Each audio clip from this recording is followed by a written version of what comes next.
And we are live. Good morning, everyone, and welcome to the April 18th work session of the East Hampton Town Board. Carol, would you please read the roll call? Present. Present. Here. Present. Present. Please join me in saying the Pledge of Allegiance. Pledge allegiance to the flag of the United States of America and to the republic for which it stands, one nation, under God, indivisible, with liberty and justice for all. This morning's work session, we'll be discussing the new senior center schematic design update. We have our two architectural team here. We'll also have a brief discussion of the dish lease at 411 Wainscott Northwest Road.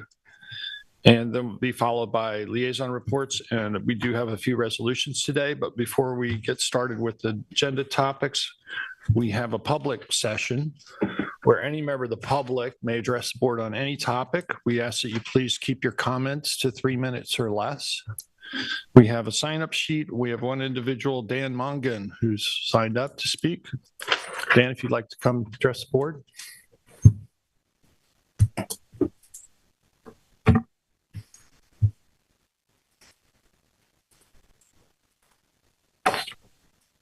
Morning. Thank you, Peter. Appreciate the opportunity to be talking with you this morning. I wanted to make a public comment relating to the 555 property in Amagansett. I think formerly it's been called the Amagansett Plains Preserve. The status of that project, as far as I'm aware, is that the Nature Preserve Committee has proposed a draft management plan. And I have some personal concerns about the management plan in that I believe that it is not as sensitive to the needs of the community as it could be.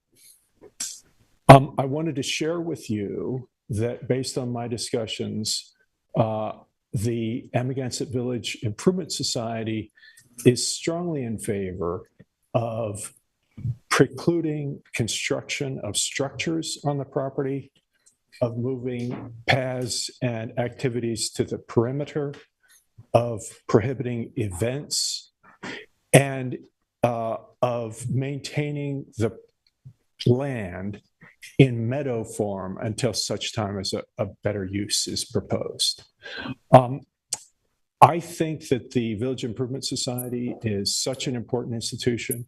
I also believe in the importance of the Citizens Advisory Committee, which Peter's going to report on, which, not to be a spoiler, but it's going to be exactly consistent with what Avis has discussed with me, and that is strong support for some significant limitations in the management plan that are not, in my view, inconsistent with the current intentions of the management plan.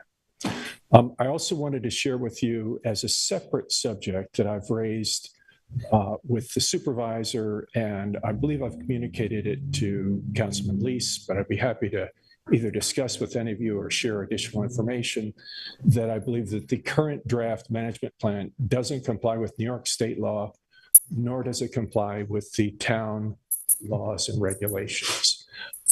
I think it would be unfortunate to have a situation where there were an adversarial proceeding solely because the sides had not, in good faith, promoted a constructive discussion in advance. But my opinion and my present intention is to challenge that plan and to run it all the way to resolution if it's adopted in its current form. So that's it. And with greatest respect to all of you and what you do, and with my personal thanks, that's my comment. Thank you. But Dan, would you care to expound on what portion of the management plan you don't think is compliant with town law or New York state law? Could I make a request, Peter? I believe I copied you on an email yesterday, and I actually brought a copy of it today. If it would be okay with you, my request would be to share it with your colleagues, which I think is a very it's a pretty concise expression. I just wondered if you wanted to share it with the public as well. Sure. So the Community Preservation Fund, which has collected over time and invested in our community something close to $500 million. It's a very significant asset of the community. Was established under the New York Community Preservation Law. That's the authorizing law that allowed the local authorities, East Hampton Town, to adopt its own law, which is in parallel with the state law. Flowing from that, the East Hampton Town Board has also adopted an overall CPF management plan. It gets updated periodically, and all three of those things are consistent. And with some minor issues that I'd be happy to discuss, they're generally compliant with New York state law. And the key piece is that in every one of those things, and it has to be there, it's the law, that the preservation of farmland is the highest priority. That's written black and white into the law at the state level, at the level of the town, and even in your own management plan. Now, 555 was actively farmed until I believe sometime in the 1950s, although since I wasn't here at that time or even alive, I can't tell you exactly when it was actively farmed last. Since that time, it's basically, in my view, although I'd be happy to learn more about the history, there's some excellent history in the published management plan draft. It's essentially been held for development up until the time it was purchased by the town under the CPF fund. That purchase was for agricultural open space and recreation. And those three issues, agriculture, open space, and recreation, create a triangle within which the property is permitted to be used. Now, recreation is an expansive category. Almost anything can be considered recreation. Some people think work is fun. You may even think being on the town board is fun. But as a CPF matter, I think recreation is a little narrower than anything, but it's still very, very broad. It permits the town to do lots of different things. There's nothing wrong with that. I'm a big fan of recreation. We have lots of recreation facilities. Maybe we need more. I don't know. But when you couple that with open space, and this is according to your current regulations and your current master management plan, open space means passive recreation. That's a limited subset of the entire recreation. And that passive recreation, according to the current overarching management plan for all the CPF properties, pushes the activities to the perimeter. It doesn't mean you do stuff in the middle of the property if it's open space.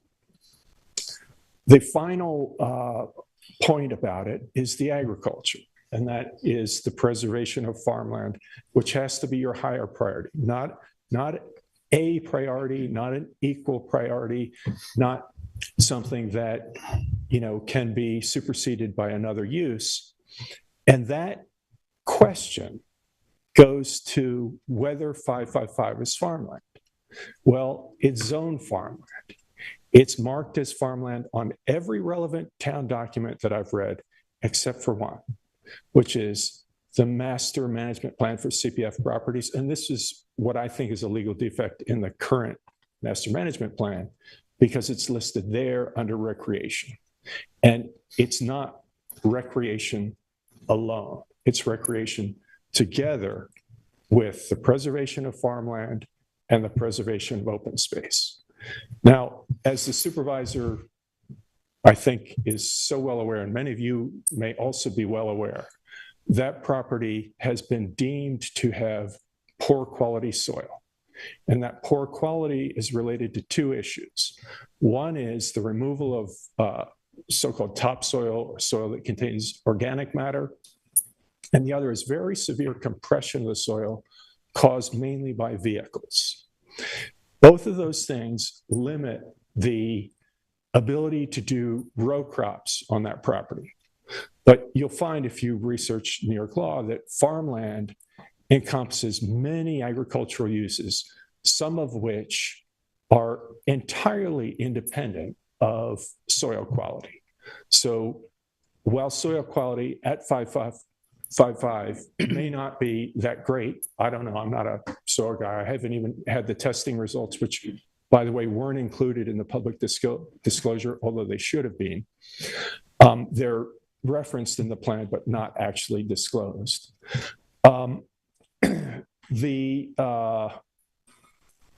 The simple statement that the soil is poor does not make it not farmland. Yeah, It's Dan, if prime you could just farmland. if you could just summarize the exact legal issue, as I understand it, and correct me if I'm wrong, is that you believe that since the property was purchased as farmland, open space, and recreation, that farmland use takes priority over the other two and is somewhat mutually exclusive of in certain ways. Is It that limits correct? the other uses. Yeah. Okay. So I think that's really where the difference of opinion lies here. And, we'll be happy to follow up with you to provide you a better understanding. We had, as I explained to you earlier, had a discussion about this internally. Our town attorney took the position that when we purchase for a number of things like that any one of those activities are appropriate and that none has priority over the other, and that the priority comes in the master plan in terms of acquisitions. When we look at properties for acquisition, that we prioritize a farmland purchase over, say, an open space purchase when that is appropriate and available, which we consistently do and have done. This particular property had limited agricultural uses, as you say, because of the poor property, but we felt at some point in the future it could be used in that way if the soils were restored. But we also understood that it would be an acceptable property for recreation, or that it would be acceptable for open space. And frankly, I think the board feels that all three of those uses could continue on that property and that they're not mutually exclusive of each other. And additionally, the question that you raised, we went to the author of the CPF law, Assemblyman Fred Thiel, who responded that the provision of law relates to setting land preservation priorities for the entire town, but that once you purchase a specific property for any number of uses, as we did there, farmland does not take a priority in that case. So that's the background. We can follow up offline if you want, more information from the town. I don't think it's necessary. Say anything else? I don't think so at this point, but, again, you feel free to contact doesn't board surprise members.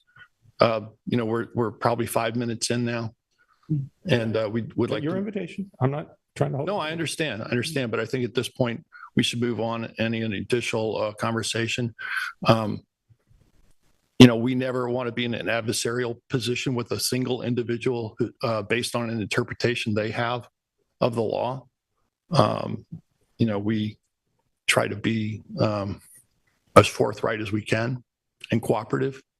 But, sometimes people decide that their position is the right position and they pursue litigation. I hope that's not the case here, but we think I hope it's not too. we think we're in the right stead with regard to the law. And, the board will be reviewing. I'll be discussing this again in my liaison report on ACAC. You mentioned AVIS. Are you a member of the AVIS of the board? I'm not. I actually Okay, so attended their but you're board representing them meeting. today? If you don't mean to respond, it was a question, but I'm happy to respond to that question. Okay. So AVIS held a board meeting yesterday.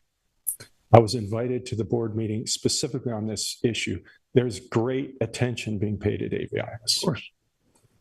This is a property that's been received great attention by the town board in the past, and we successfully preserved that land, as I'm sure you're aware of the history there. And all I think the community is saying is keep on keeping on, preserve it. Don't turn it into something else. Yeah. Thank you. Thank you.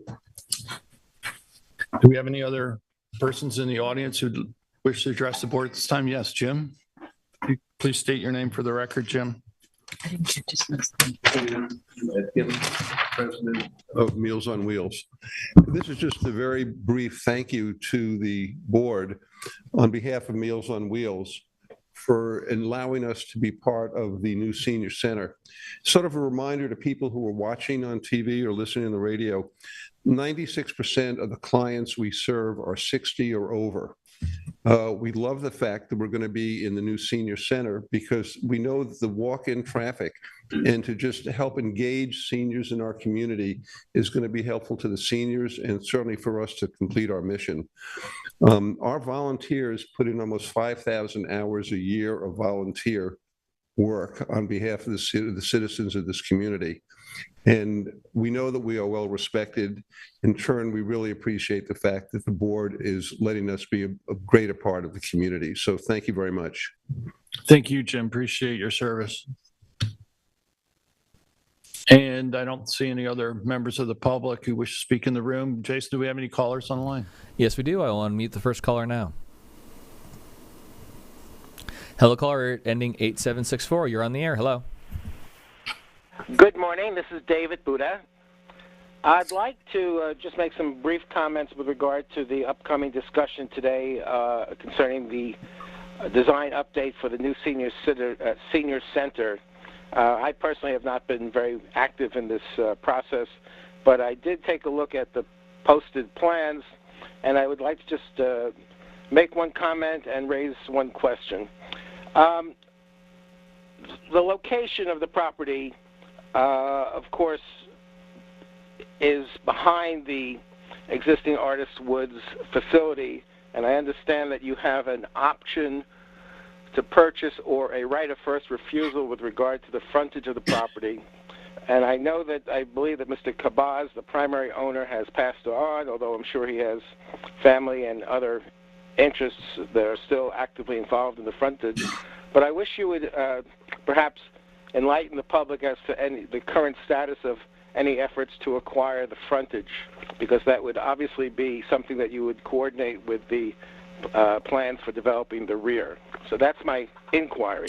The second comment that I have is obviously the location, whether it's just the rear that's being developed, that can be developed at this time, is adjacent to the Terry King ball field, which includes softball, volleyball, tennis courts, basketball, bocce ball. And what I don't see in the plan that's been posted is any interconnections, either by vehicle or by pathways, so that the recreation activities that are available at the Terry King ball field can be conveniently made available to the users of the senior center. I'm focusing on the bocce ball, wherever that may be. I've never actually seen it. And I hope one day soon you will have on the existing 2 tennis courts, or perhaps on new facilities to be built, you'll have available pickleball courts. Pickleball courts at the Terry King ball field is an ideal location because it's not close to any residences. There are no issues with regard to any noise disturbance. And if the pickleball is an intergenerational sport, but certainly a lot of people that will be using the senior center should be able to conveniently access any recreational facilities at the Terry King ball field. So I think there should be some attention to interconnecting those 2 facilities and enlarging the options available at the Terry King ball field for users of the senior center. And that's my comments for this morning. Thank you very much. Thank you, David. I don't have an update for you on the status of the Cabaz property. However, I think our intention is pretty well spelled out, as you say, by the right of first refusal on the property. With regard to access between, we'll see that that's addressed during the presentation. Thank you. Jason, do we have any other callers on the line? Yes, we do. Unmuting the next caller now. Caller ending 8827, you're on the air. Hello. Hey, good morning, Town Board. This is Joe Karpinski. I had sent an email earlier today because I know that you had originally a topic for letter C, which was geotextile legislation. I can only assume that that's going to be moved back to a later date. I was curious if you did have a date for that currently or not. May 2nd, I think. May 2nd, I believe. Yeah, I think we're looking May May 2nd, Joe, is the date we're looking at? 2 weeks. Okay, May 2nd. That's, Okay, yeah, thank that's you. our next, that's our Also, next I- scheduled work session. Okay, and all right, thank you very much. I also would like to reiterate the fact that Bayview Avenue, the work that commenced was done 1,744 days ago. That means we're 81 days from 5 years into the sixth summer, and on Monday, the 24th, will actually be 4 years since the town of East Hampton's building department resent the original letters to open up the road. That is the 30-foot stretch just in the middle. That is not talking about the stuff that's on their property. Those bags are currently in dire straits as they are falling apart. We do have a lot of families on this road, and as I always reiterate, that anybody in the town should be able to come down that road and access that road. I would ask you once again to remove that structure and that 30-foot stretch immediately. I also would like the town to pay attention. I had called Joe Palmero on March 20th, still awaiting an answer, which I have not received yet, on the fact that is, to the best of my knowledge, that I do know that the town and the DEC both have a modification permit. The big issue with that is that this is not their property. Both properties had given and granted easements to the town of East Hampton, which is supposed to be done under urban renewal. And that becomes a bigger issue to me, that somebody has a structure modification application in front of the town building department and the New York State DEC for something that's not their property, which brings up the bigger issue, in my humble opinion, that fraudulent documents were processed here. As we do know, Assemblyman Fred Deal got us an answer about these properties and that these people purported to own to the midline, which isn't factual at all, and it's unfortunate. So I know it's just another wrinkle in this entire thing that you guys will have to deal with, but I would like you guys to look into that, since we are only 81 days away from the alleged still valid, though I would say invalid in my mind, DEC permit that everybody seems to be clinging to in the first place. Yes, thank you, Joe. We will continue to work towards resolution of this matter. Thank you, Supervisor. Have a good day. Thank you. Okay, Jason, do we have any other? we have no other callers on the line. Okay, at this point, we'll move to the agenda topics. And the first up, we have the new senior center schematic design update with R2 Architecture. And Ronette Riley is here to introduce the group and move us through the presentation. And Jason, is Carol Ross Barney on the Yes, she is, Zoom? and she's being admitted right now. Perfect, thank you. Thank you, Jason. All good. Okay, welcome. Thank you for inviting us here. We're at the end of our schematic design phase, and we're going to show a slide presentation. With us today for R2 Architecture, we have Ryan Giblin, we have Shinra Waihara, Steve Sue, Lena Reef, and Ronette Riley, myself. Carol is on, there you are, Carol, on Zoom. And we're very excited to present where we are today. So I'm going to turn it over to Lena, and she's going to run the presentation. Thank you. All right. Okay. Yeah, Hello? microphone Okay. works. Perfect. All right, so it's been a while since we last talked to the board and gave an update of where, the design was. So we just wanted to have a few slides, just kind of reminding us of where we came from. So earlier in the process, we held a lot of community meetings, surveys, design meetings. And what we really wanted to show here is, there were 8 major themes that arose from all the feedback that we got. And the feedback that we got wasn't just from the R2 design team, it was from the residents, the users, elected representatives, community members, and also the staff. Lena, I don't want to apologize for interrupting. I don't think the PowerPoint's showing on the screen. Oh. At least it's not on our screen. I don't know. Is No, it it's over not on here? any screen. Okay. Let's see. Share screen and you should be good to go.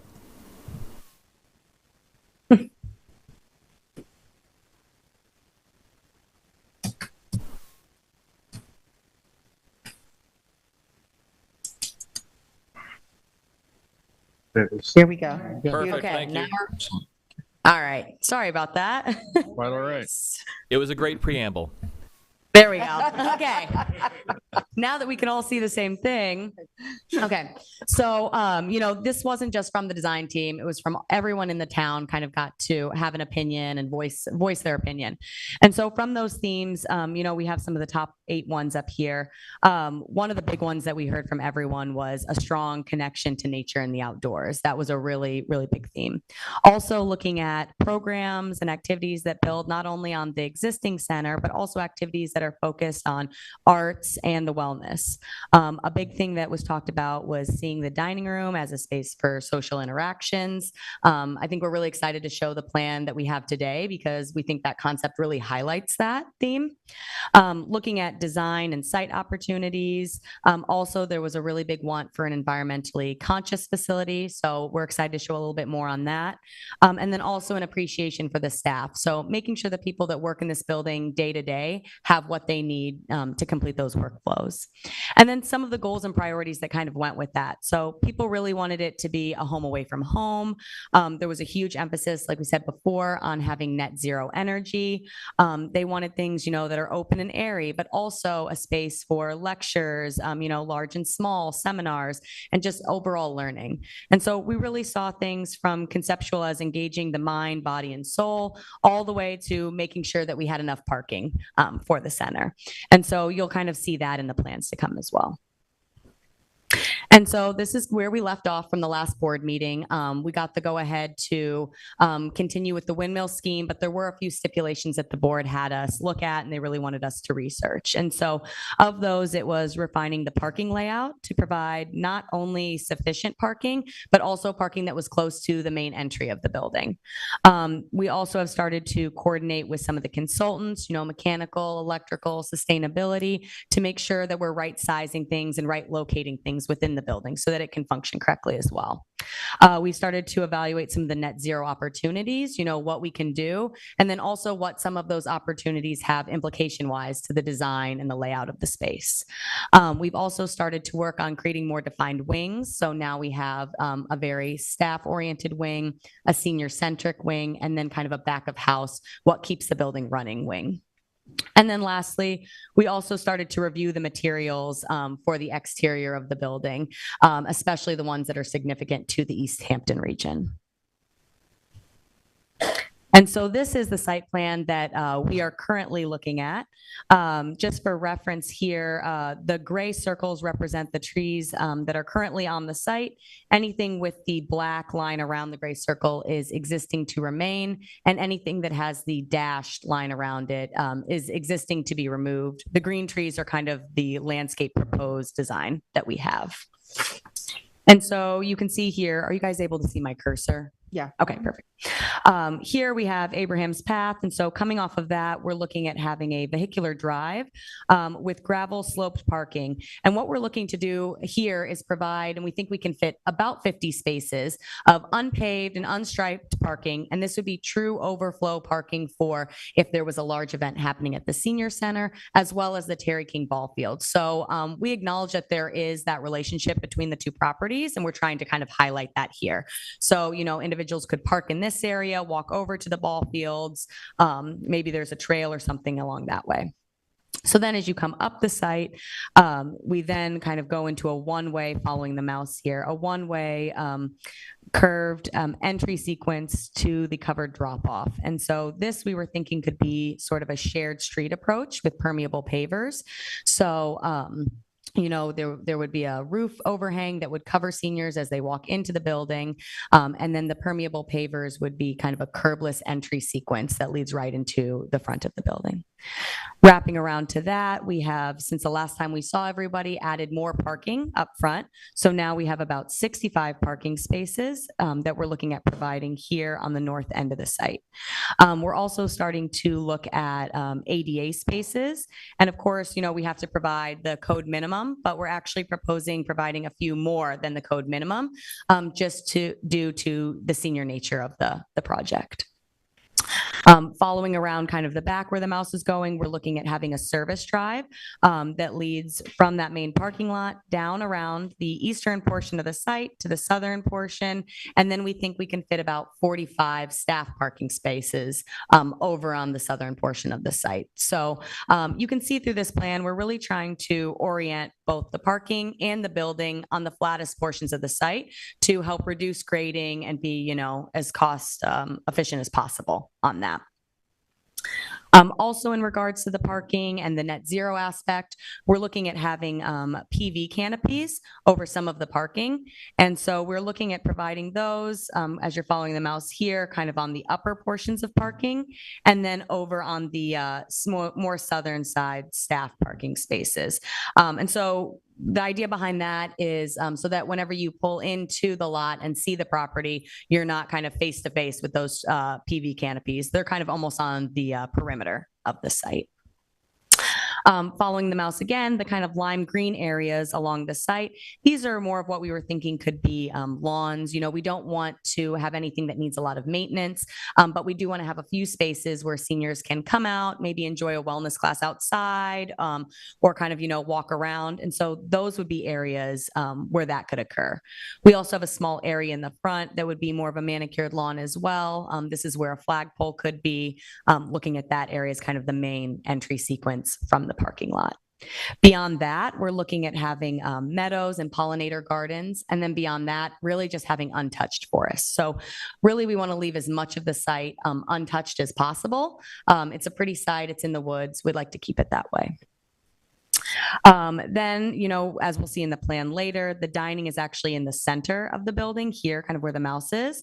And so what we've tried to do is provide covered outdoor dining with two options. One, where you could come out onto this lawn, like I described before. Maybe you see some wellness classes going on. You can kind of mingle, or you can come out the other way where you're met with this natural hill that's occurring kind of on the north along the western portion of the site. For this, we were thinking maybe a terraced garden going up the hill, potentially with some stone seating. And lastly, with the site plan, we are also starting to look at providing a few different walking trails. I'm following one of them with the mouse. They're kind of represented by the dark green dashed line on the plan. And so we have walking trail 1 down here. This would be kind of the easiest difficulty. It's all on flat land. It's a pretty short course. But let's say a senior wanted something a little bit more difficult, or a staff member wanted to go on a walking trail during break. They could kind of come down here on the southern end of the building, walk up the terraced garden, up the hill, and then kind of walk along the flattest portion of the hill here. We're also providing a third walking trail if someone wanted a little bit longer of an experience, which wraps all the way kind of around the site to the back through the entry plaza, and either to the front door or around the back, kind of where you started. Then this is looking at a landscape plan. And so this really shows the zones that I was speaking of earlier. You can see the light green, that's more of the lawn area right outside of the dining patio, the one at the entry sequence, and then also probably a small activity lawn outside of the break room so that the staff could maybe enjoy lunch outside, or, enjoy a little bit of that sunshine on a nice day. You can also see here a little bit of the shared driveway approach, where we would have bollards separating the vehicular traffic from the pedestrian traffic, just for that added level of safety. And so here just are a few images of some of the site and landscape materials we were thinking of. Up here on the upper left, you can see the permeable pavers. We were thinking this would be ideal for the entry drive straight into the building, the front plaza, and then also using it for the parking stalls. So while the drive aisles might be asphalt, the individual parking stalls we were hoping could be the permeable pavers.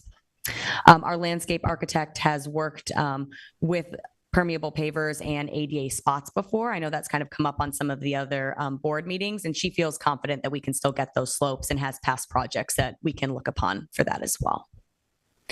Then going to the right here, this is an example of that shared street entry I was explaining. This is actually a project that we have in Chicago that we think is quite successful. So here's the drive-through, and then you can see, there's cars, there's a bicyclist, and then here are the bollards separating the pedestrians from the actual flow of traffic. So it's just that added level of safety, but it also kind of, gets away from having some of those curb lines and things like that. Down here on the bottom left is an example of the decomposed granite. This is what we were proposing for the entry drive up the pole portion of the site, as well as the drive for, staff deliveries and kitchen pickups. And we think that, minimizing the amount of asphalt on the site is the best possible. We have net zero goals for this, would really like to reduce any heat island effects and have as much permeable driving surfaces as possible. Also, like we said before, the site is in the woods and we'd like to keep it as untouched as possible. So that's why we're proposing less asphalt. And then here on the bottom right is just a small example of what the stone benches could be in that terraced garden area. So maybe this is a spot where seniors can go and have lunch. Maybe there could be outdoor programs centered around this as like a small amphitheater type area. So this is kind of our idea for that. And then this is an example of some of the trees and grasses. So our main goal is to keep as many of the trees that are healthy on the site as we possibly can. After visiting the site, we've seen that there's a lot of eastern white pine trees, also a lot of oak trees.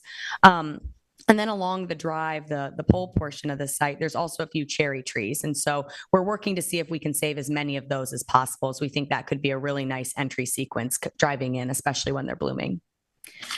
Down here on the bottom are the different types of lawn that we're proposing. So right here on the right, this is more of that shorter lawn grass for outdoor gatherings, wellness activities. This would kind of be held closer to the building, and we would minimize that so that there's less maintenance involved.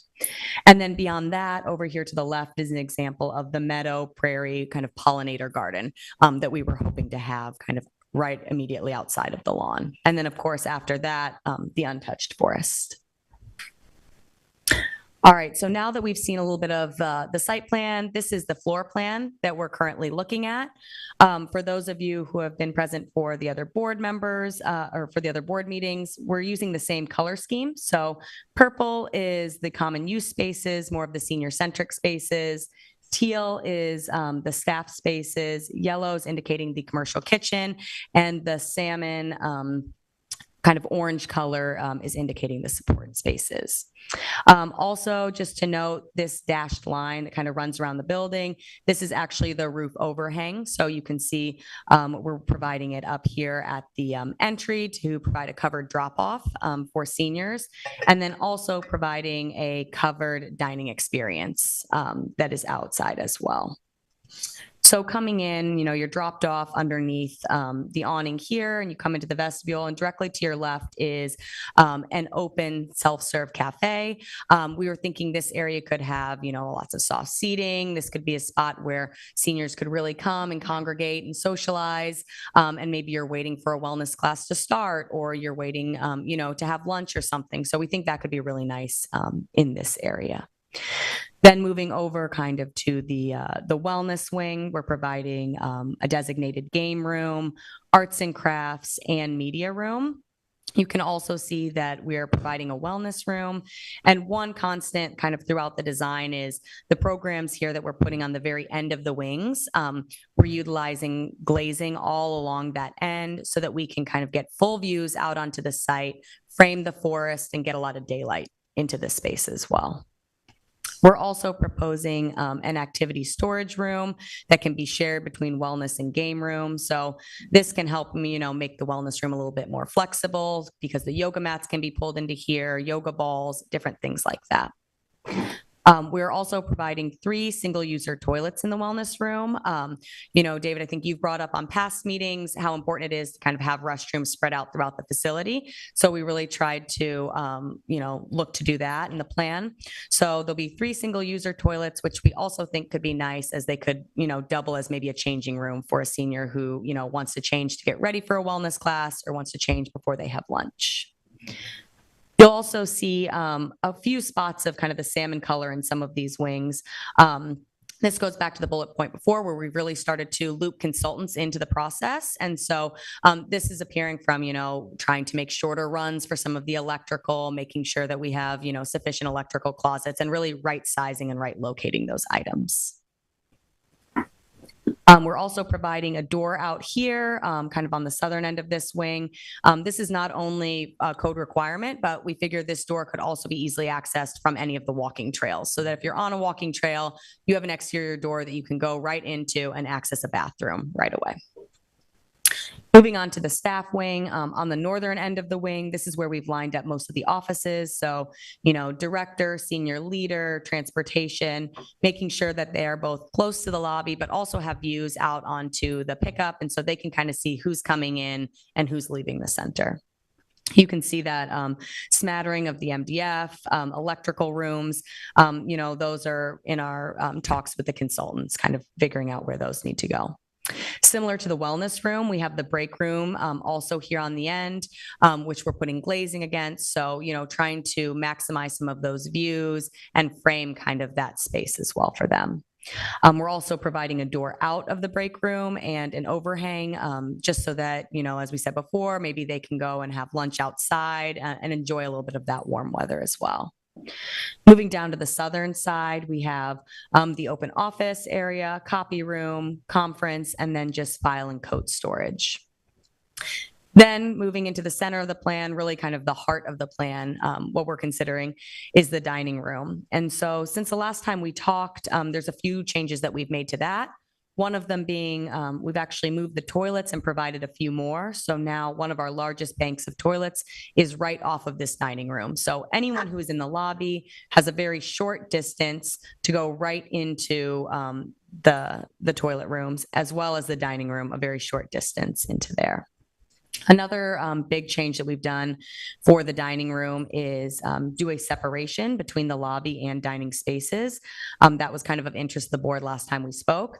So we have created a partition between the two spaces, but what we've done, and you'll see that later in some of the images, is make that completely glazed. So while there's a physical separation and an acoustical separation, there is still a visual sightline between the two spaces. They can share daylight, they can share views out into the wilderness and all of that. Then looking down here at the dining room, we've provided doors out on both ends so that there could be covered dining experiences on kind of a patio scenario there, and also glazed both of these kind of knuckles of the building where the mouse is hovering now. The idea behind this was to bring in, ample light into the space, and so that when you're sitting in the dining room, you really can view nature all around you.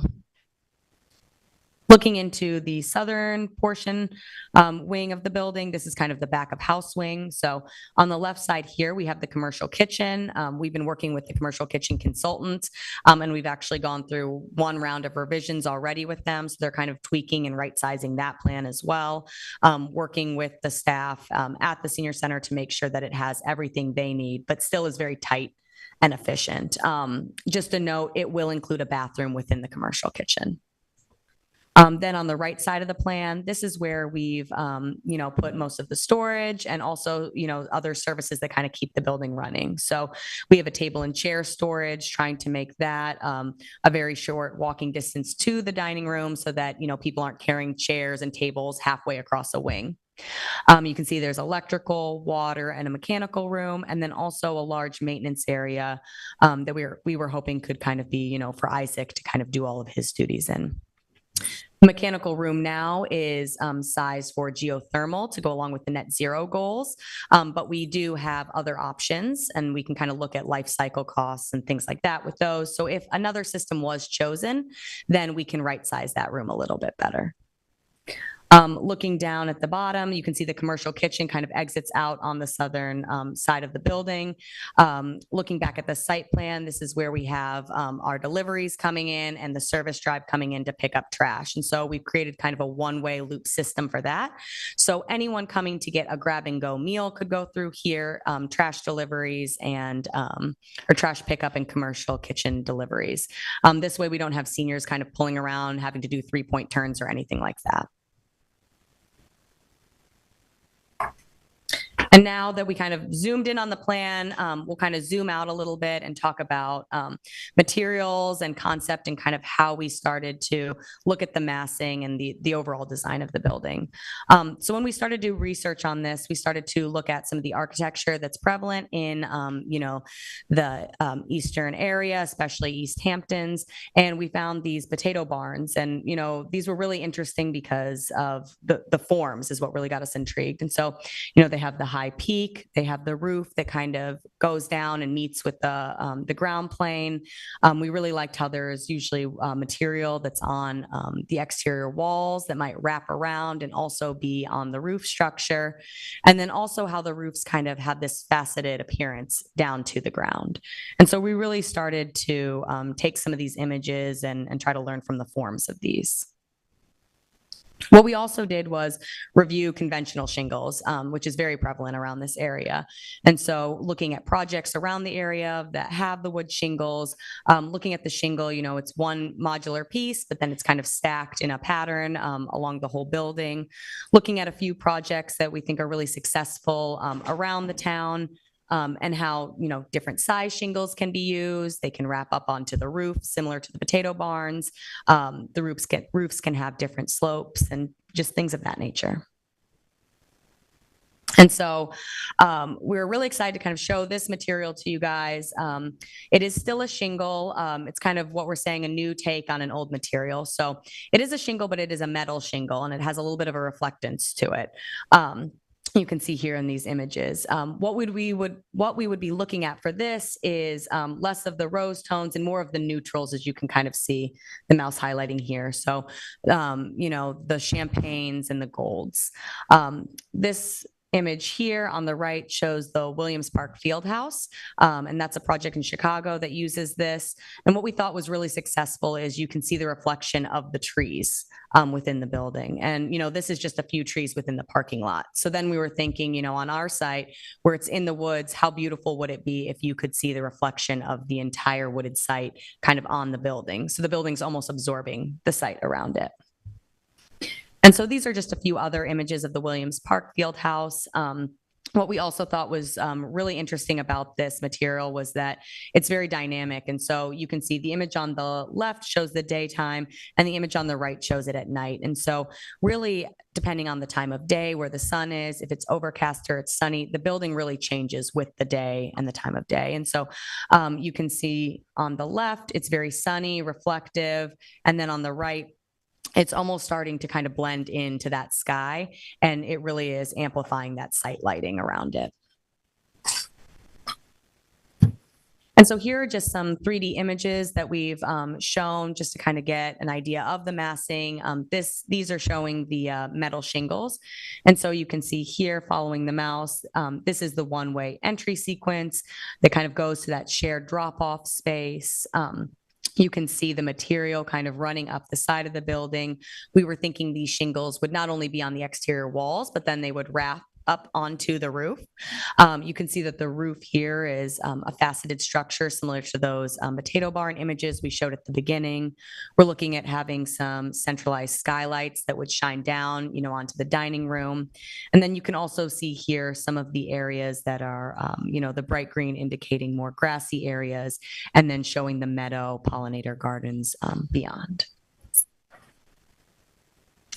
This image shows the building approach. And so you can see here where the mouse is, that's the entry sequence that's happening. And you can see the covered awning, as well as for this instance, this is the staff wing. And so you can see how we've really tried to glaze the end walls of those wings to allow for framing of the views of the forest. You can also see, we are providing glass along those, but we're working with the sustainability consultant and doing daylight analysis to make sure that we are providing correct overhangs so that we're not having too much sunlight come in as well. This is an image of what we're calling the backyard. So you can see where the mouse is here. That would be approximately where the dining room is. And that's where that kind of dining room would kind of offshoot out into outdoor dining that's covered. You can see a little bit of the meadow down here at the bottom. And then in this image, where the mouse is, this is the wellness wing. And so you can also see it has that fully glazed end. So it could be really beautiful if you're on a walking trail and you could see, you know, kind of silhouettes of people doing yoga on the inside. And then for their experience, they're on the inside feeling like they're doing yoga in the outside. And so we're really excited about the metal shingles. We think that those could be really, really nice for the site, but we also wanted to show a different material as well. So this is, you know, still a wooden shingle product, but it has a little bit of a twist to it. It's Shosugiban wood shingles. And so these wood shingles have a char effect on them, and it actually has less maintenance associated with that. And so these are the same images that we showed you before. This just has a different material change so you can see the context. So while the metal shingles, you know, are more kind of bright and they reflect the forest and it's kind of, you know, within the forest, the wood shingles are a little bit more of a contrast, a little bit more of a statement piece. This is the building approach, and you can see here, it's just a little bit darker along that horizon line than the reflective shingles are.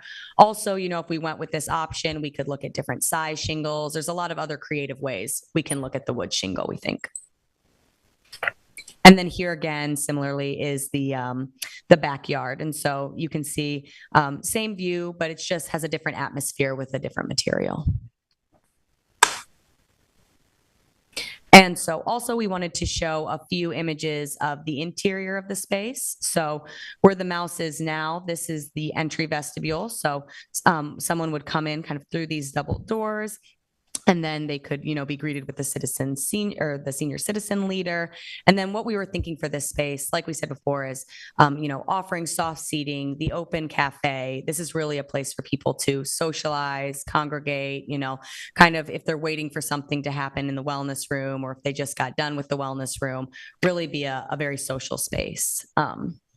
Also, you can see here the partition between the lobby and the dining space is all glass. We're looking at wood curtain walls to kind of bring the warmth of the inside to the inside.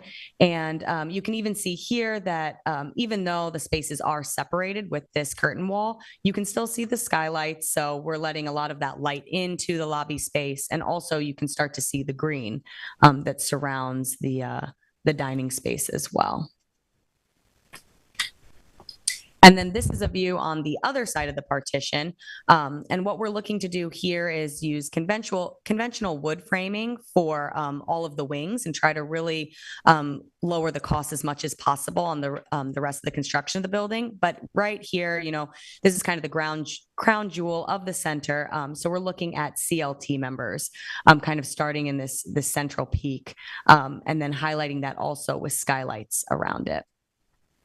And you can also see here on the left that these are kind of those knuckles that we were talking about in the floor plan that would allow for views out onto the site on both ends. So you can imagine sitting in here, having lunch, and being able to kind of see green all around you, which we think could be really nice. All right, and then kind of stepping away from the design aspect of things a little bit. The past couple times we've talked to you all, we've shown a little bit of a design timeline, you know, kind of where we've been. So this starts all the way from when the project was awarded, and it goes through all the different community workshops, board presentations, sustainability charrettes, different design meetings. And so with this, we just want to show that we really tried to meet with the town at different times, you know, different intervals to really make sure that we're designing this the way that it works with your workflow and the programs you want. And so this is where we are right here at April 2023 at the board meeting. And so that was kind of where we are, and this is where we hope to be. So finishing up schematic design, starting design development, which we're hoping would be about 16 weeks. What we really want to do at the beginning of that is start with soil borings as soon as possible. We want to see those profiles, be able to kind of see what's going on in the site. Then followed with construction documentation, which we're thinking would be about 20 weeks. We do have to take into account the acceptable clearing time due to the northern long-eared bat. It's come to our notice that they're now on the federally endangered species list. So we want to make sure that we're following all the regulations that go with that. We're clearing during the right times. And really with that, we want to make sure that everything is done so that when a GC is selected and ready to mobilize, that the site is ready for them, because we do have a very small window in our schedule for that. So we're looking into possibly having early clearing permits. Is that an option? And then going into bid for a couple months, and then looking at construction being about 18 months. So that's really where we are with timeline, and that's kind of what we've been working on for the schematic design process. That was a tremendous presentation, Lena. Thank Thank you. Really well done. Board members have questions, comments? We might want to do, it might be better if we started with, the site plan on page 3, and we could, give our comments You want to walk through the to presentation the again? team, go through the, maybe the landscape plan, and then the internal layout of the building. And I don't know if Carol wanted to make any comments before we start. Thank you. Thanks, Kathy. The only comment I want to make is I'm really sorry I'm not there. I was on my way, and American they delayed my flight 5 hours and told me that they would rebook it. So I got there after the meeting was over, which I thought wasn't very useful. But I'm here to answer any questions you have about it. We're really excited about this project. We spent a lot of time fitting this into the site. It's not a particularly easy site, and I'm anxious to hear your comments. I'm really excited about getting this done, and so sorry I'm not there. Great. Well, Carol, we're sorry to hear about the pitfalls of air travel. I think it's getting worse. That's the thing. I know it is, and I've experienced that myself. So we feel for you today, but thanks for joining us virtually. So Kathy, do you want to start?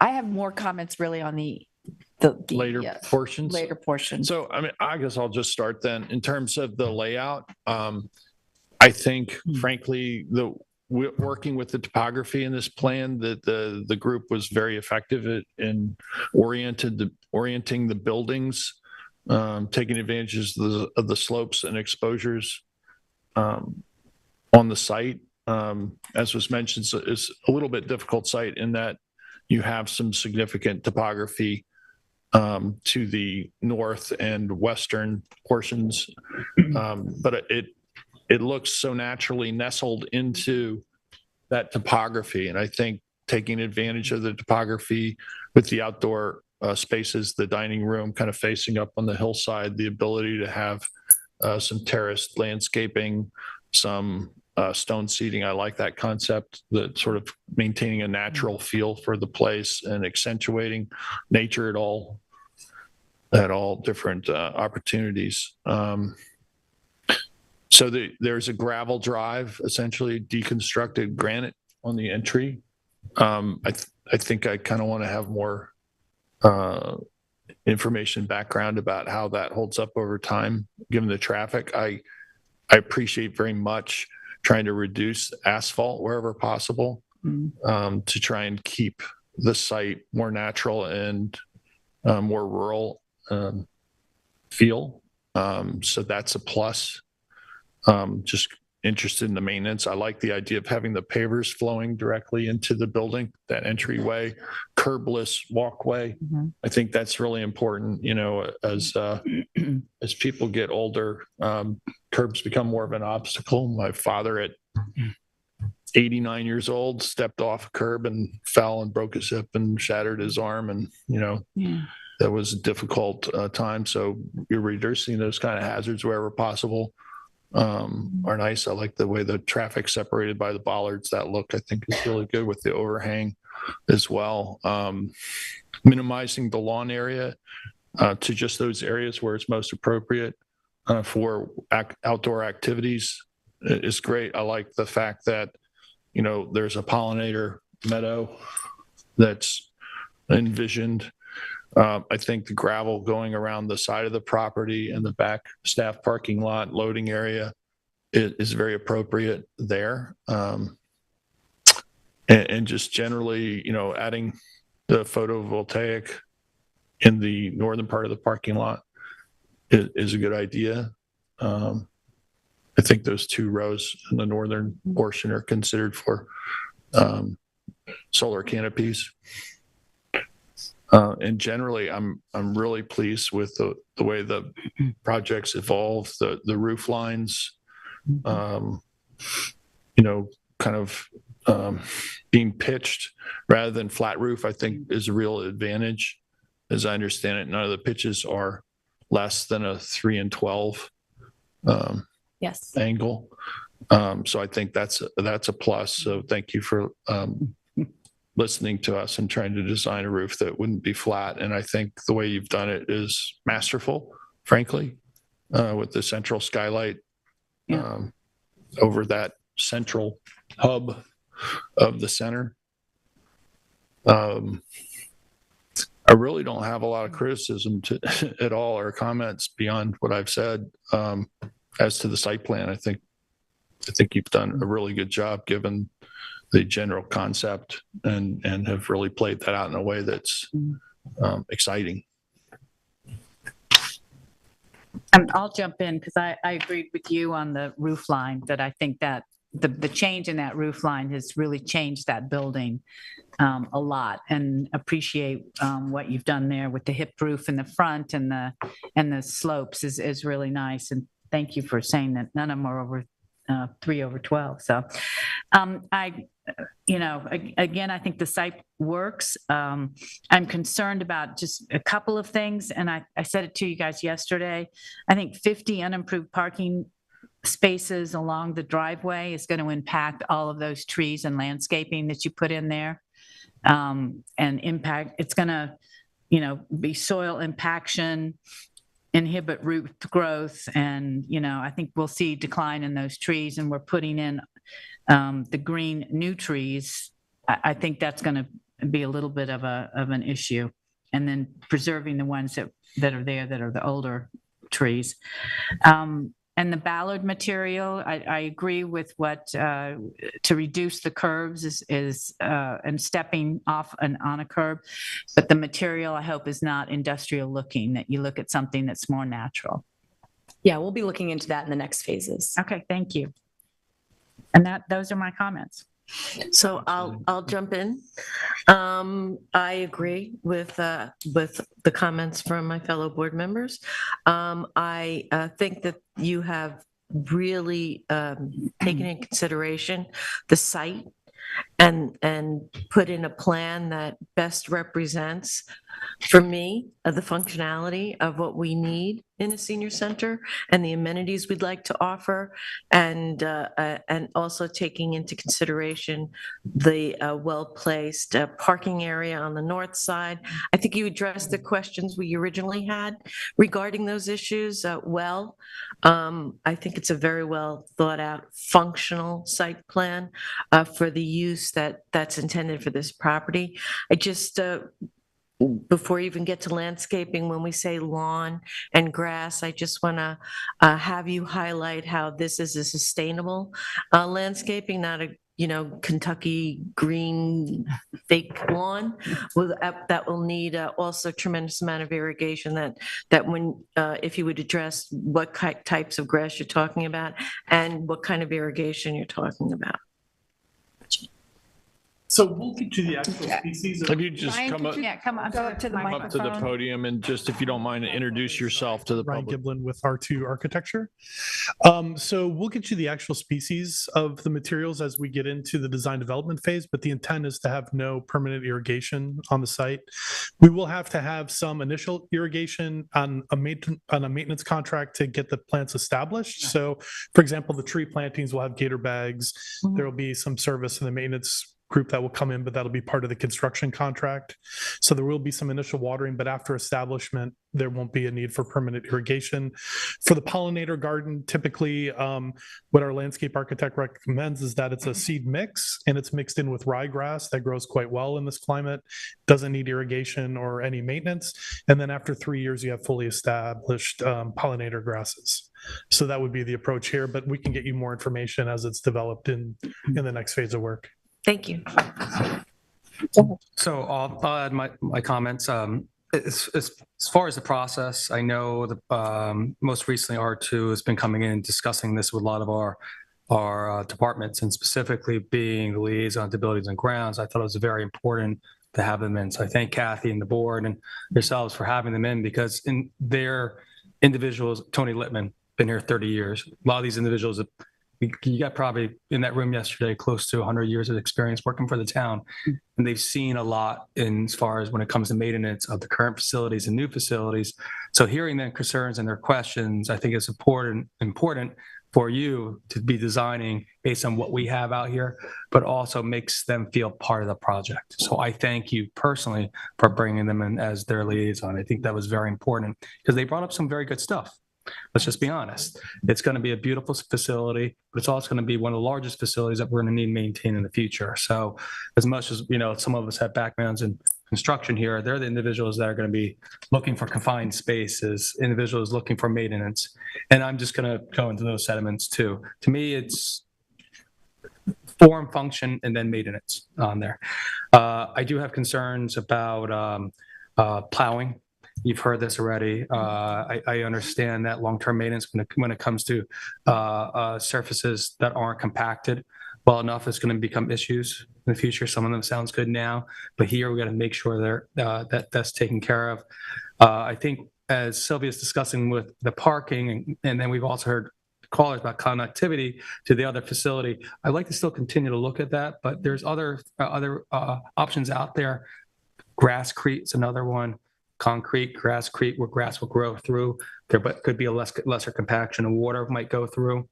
The connectivity to the other facility, I think, can be built into this plan pretty easily in these next phases.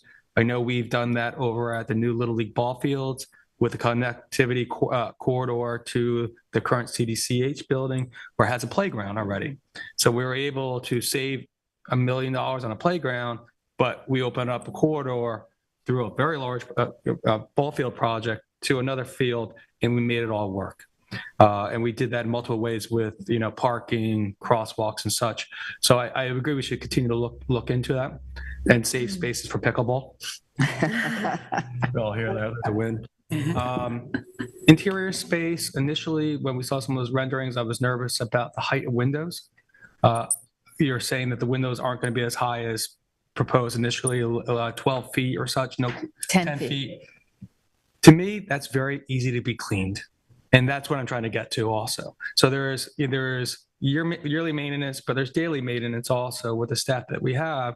And by doing so, it allows for the facility to stay as clean and tidy as we would like to see. So I think the functionality, you want to go in interior space? Not yet. Okay.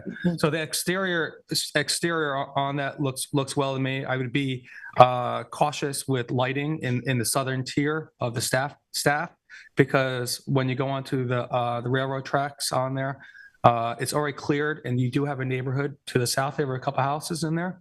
So it just, as far as the lighting and how it might be downlit, of course, it's all going to be dark sky compliant. Just want to continue the thoughts about that. All the board members expressed the zero entry, if you want to call it that. Smart. Yeah. Just completely smart. And we can continue at other locations then too. So those are my comments and concerns, and congratulations too. Thank you. Thanks, Dave. Yeah. We could move on then. Well, I was actually just going to say just a few words. Very good. I just wanted to say, this whole plan feels like the manifestation of our community engagement. I mean, we got back what we asked for, what our community asked for, and that's really exciting. There were, I guess I just wanted to point out, Lena, because Elena, I'm not sure if we said it, that there are also solar on the car parks in the back and the staff parking. Yes. And that's for staff, parks back there, as well as I think we have up to like 15 vehicles, mini buses, cars and whatnot, which will also be back there. We haven't talked about EV charging, but that's also expected to be incorporated into the plan. We already talked about that we're not looking at irrigation. It's all going to be native plantings when we get to the landscape plan. There was some comment, and as David referenced, for those folks watching, the R2 came in yesterday morning, and we had meetings all day long with individually with board members, with building and ground staff, capital projects. We had finance, purchasing. I mean, we had, the whole team, folks from human services, so that we really got a lot of input. And sometimes it got really very specific because everybody overall was extremely pleased with the design. But there was some comments, with the road, the access road going back in, which now coming from that direction seems very intuitive, and the loop for deliveries, for garbage pickup, for our grab and go program, it just seems, it'll be very easy, I think, for folks. But there was some talk, do we need some buffering between the road and the neighbor's property? So we may want to take a look at that as well. And then we can go to the Drainage also. Drainage was another one I know we were discussing based on the topography there to make sure that the drainage is sufficient for the water course that will be coming off the top of the hill. Yeah. But I know you're going to be looking into that as you move forward. Yeah. And then talking to connectivity with Terry King, I mean, that's not part of the scope of this project. So, we may have to talk about that as we want to, and we do have, there's quite a bit of a ledge, isn't there? Quite of a drop off between our site and or the senior site and the Terry King ball field. Correct. So, but Terry King is the appropriate location for the campus setting that we have for active recreation in the town on there. And there's locations to add on to more there. That's the appropriate location as discussed in the past. We'll continue to look at that as we go. So if you want to proceed, Lena, to the landscape plan, I don't know if folks had any comment about that. What are the material of the walking trails? I mean, I don't see it listed there. Will it be a natural, just a dirt path, or what will be the material for the walking trails?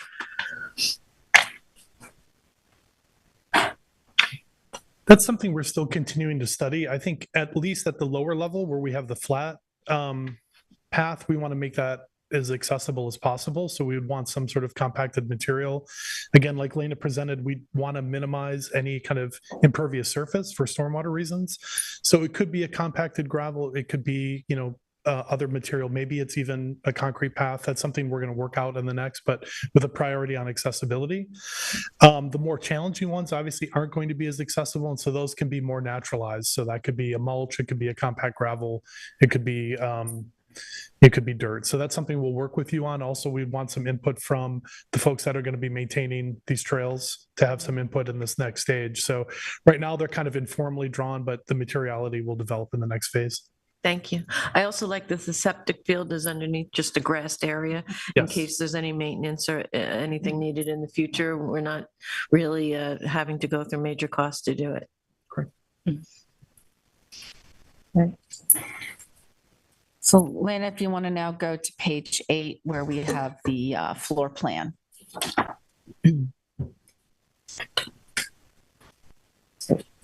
Start.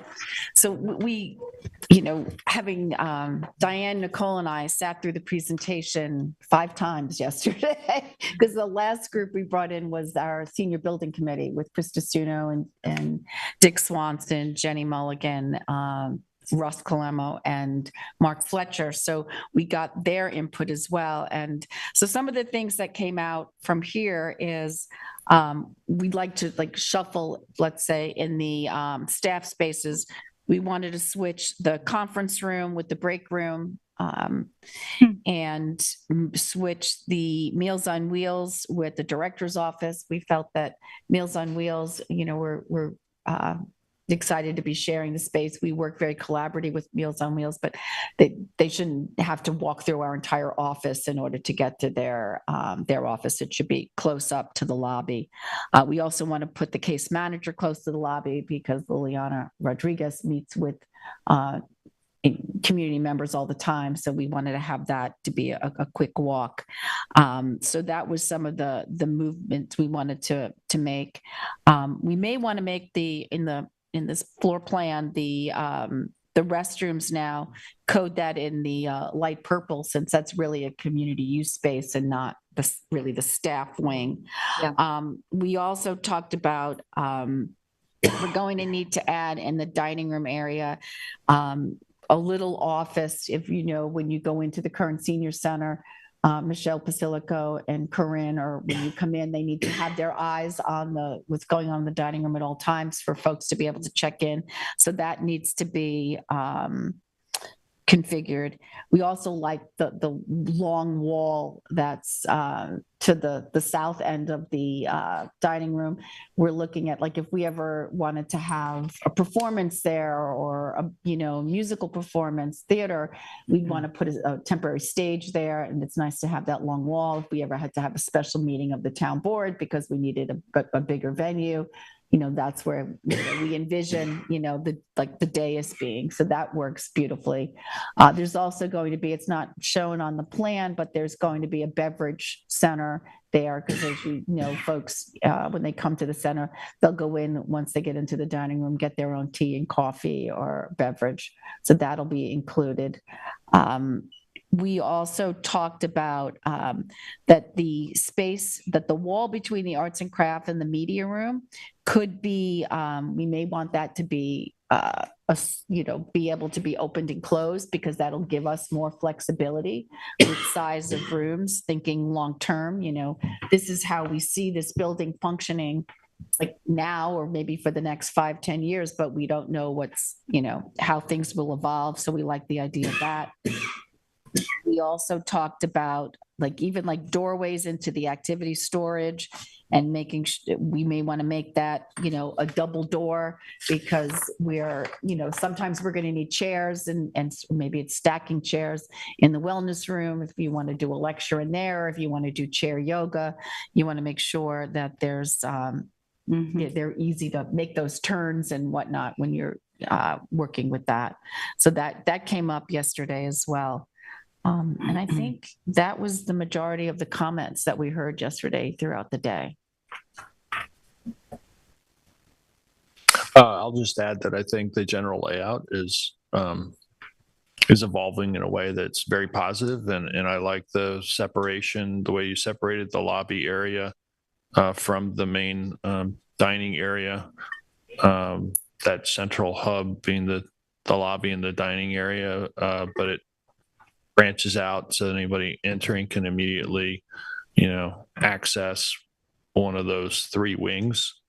You have basically three different choices there: communal areas to the east, the staff offices, whatnot to the west, and then dining, and then kitchen down to the south. Again, I like the eyebrows, if you will, the overhangs for the entrance, and the accessibility and connectivity between the interior spaces and exterior, both physically and visually. I think that's really smart, and kind of accentuates what we prioritize here in terms of a natural aesthetic, being able to be inside and feel like the outdoors is right there with you. So,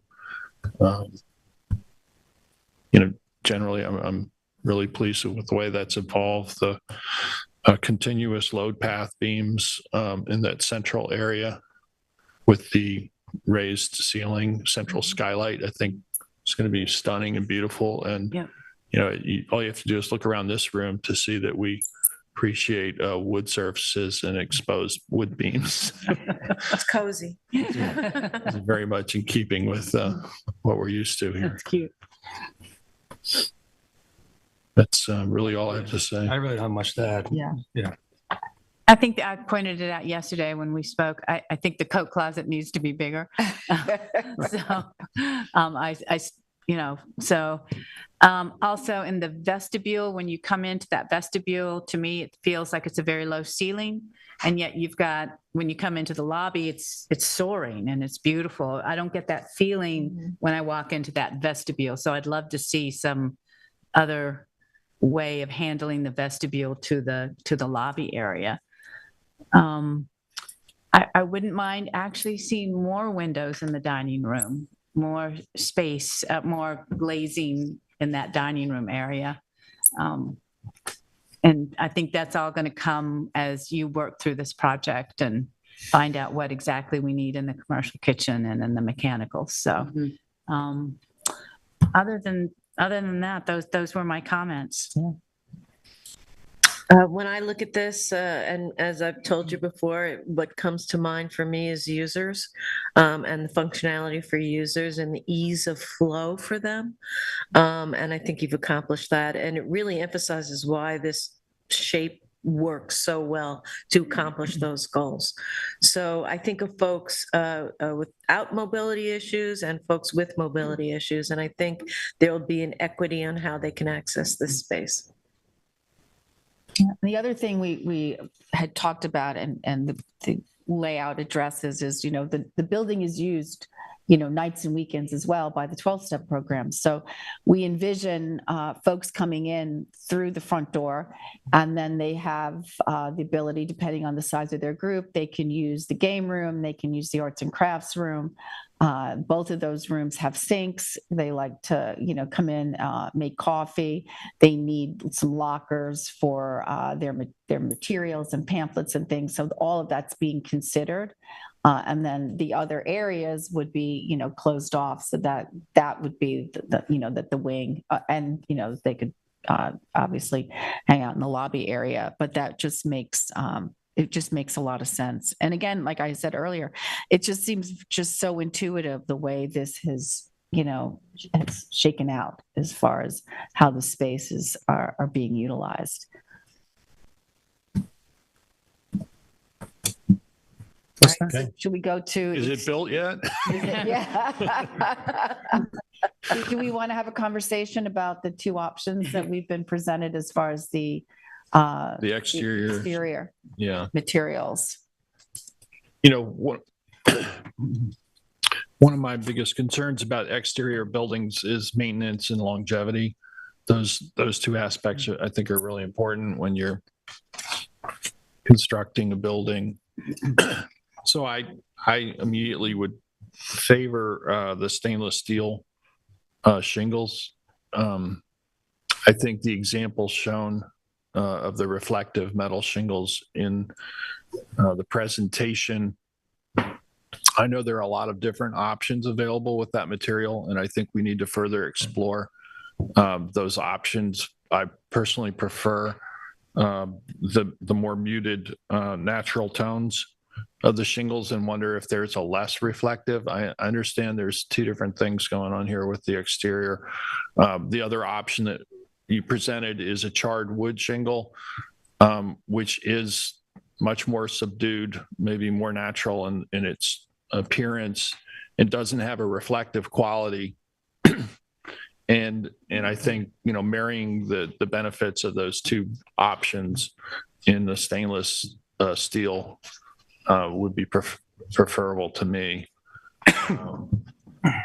I understand what you're going for in terms of having the natural surrounding exterior reflect on the building, but that will include cars reflecting on the building as well, and other man-made structures, parking lot, etc. So to the extent that we could have the building be more subdued and muted and blend into the landscape more, that would be my preference. So I'll just further that and my concern in terms of the reflectiveness. Peter, of the metal shingles was the impacts on birds. So that's something that I brought up yesterday as a concern. And that's just from experience on when when a mirror reflection even hits a window, the birds don't have the perception to know that they're going to slam into something. So that's one of my concerns. And I actually thought it overnight about this, and I like what you're describing as the muted quality of the wood shingles. I think there's a quietness to that that I like. Muted quality of the Non-reflective. Non-reflective. on the metal shingles. No, on the wood Oh, shingles. you like, okay. You like the look of the wood shingles? I think I can see 2 points of view from the wood shingles. If people's impressions may be, did something happen here last night? Because we're just not culturally used to that as they are in other areas where they've been doing this for centuries. But there's a quietness and a connection that I like about, and you just articulated it very well. It's the mutedness of it rather than it being a loud reflection. Does that mean you favor the wood over the stainless, or if you could have the same muted and stainless? So I'd be open to both options if we could look at both, considering the maintenance aspect of it. But the wood on the inside, it's always, when you see the combination of nature and wood together, it is a very calming feeling and a very centering feeling. So I like that idea more than something that's completely reflective. So Anyone else? I didn't hold back yesterday. Sorry on my feelings. I think the reflective qualities of what we're seeing. And I think what I said was, this is a Chicago project, and so this should stay in Chicago and not migrate towards East Hampton. I actually like what Kate said. I understand what Peter's saying. I certainly would have an open mind if there is something that, is a honed look on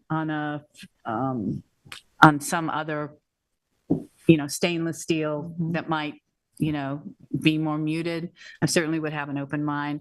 I really enjoy the burnt wood. I've seen it in a lot of places, particularly in California. They're doing it an awful lot for. Some of that's intentional. Yeah. Oh. For California, no, intentional. So I'm favoring the wood shingle look, but I will keep an open mind. Yeah, I think, can I say something about this? We are equally behind both of these. When we selected these, the idea was for this one, and I like the idea of being muted, that it would hide itself in the landscaping, in the site. So that photograph, if it was summertime, it wouldn't be fall colors, it would be green. And so that was our idea. I think that making it more less reflective is great. And I will look into the bird problem. We've looked into that a lot. It's really hard to find, by the way, empirical data. I'm hoping that I can find something about size of reflective piece, because we can make these any size. I think we've drawn them at 2 by 2 on the drawing. We can make them larger or smaller, so you can vary the size of the reflection. We also have some color choices that we didn't show you all. We showed you our favorite. I'm also super excited about the shingle and the shosugiban. We've used it on one project so far. We used it on the McDonald's flagship restaurant in Orlando, Florida. And the reason we picked it was that it has improved maintenance qualities. The char actually keeps it from weathering, and it keeps it from being attacked by insects. And so it's been used successfully on buildings that are over 100 years old in Japan. Because of your heritage of using wood shingles. So that's how we came up with these two materials. I like both of them, so you won't hurt my feelings by picking one or the other. And owners always say, well, which one's your favorite? I never propose anything that I think won't work and that I won't love. So we'll continue to look at your concerns and then make a recommendation. So for myself, the Shugi Bond, I think the maintenance is very decreased on it, as Carol was just mentioning. You know, the shingles won't get pitted out. Yeah. The disease aspects of it, they won't weather and teeter as much or bend. I could see that on the roof, and then more of the metallics on some areas on the sides. You know, on the first level, if you wanted to say. I don't know. I think we could do a little bit of both, honestly. Might be Yeah, my preference would be to not have the wood on the roof, given that it's right at 312, which is very low pitch. And, I guess you would have to put a barrier underneath the shingles to seal. And I just wonder over time, is that a 20-year roof? Is that a 30-year roof? I'd really kind of like to know what the expected lifespan is, particularly of the roof, one versus the other. The other negative for me is, using Western red cedar.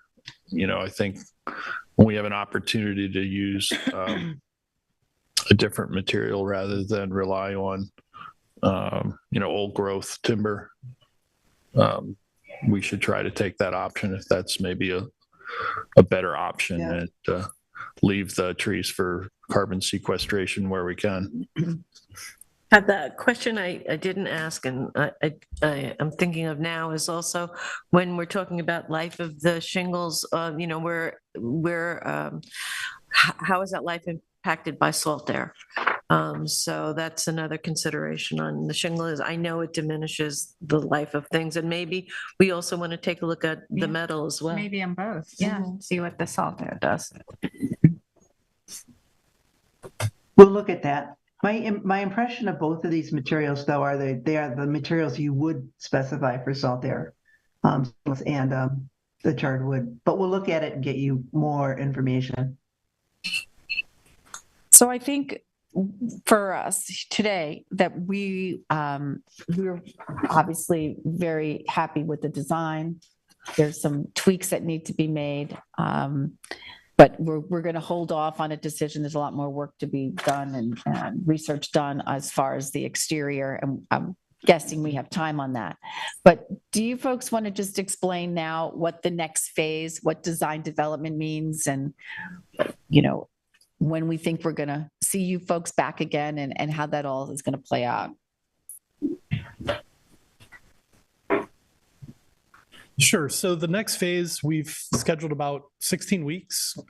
These conversations are going to continue. We will want to have a regular meeting session with stakeholders, keep that going. So talk about the maintenance of products. Really, the next phase is where we're going to get, by the end of the next phase, you're going to know everything about the design, basically. So the design is finalized.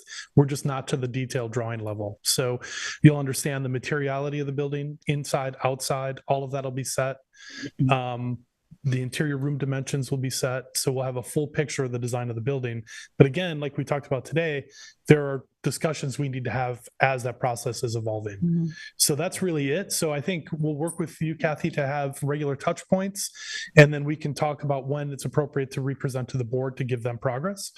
But that's really kind of the path forward for the next 4 months. Beautiful. Thanks, Ryan. Any other questions or comments?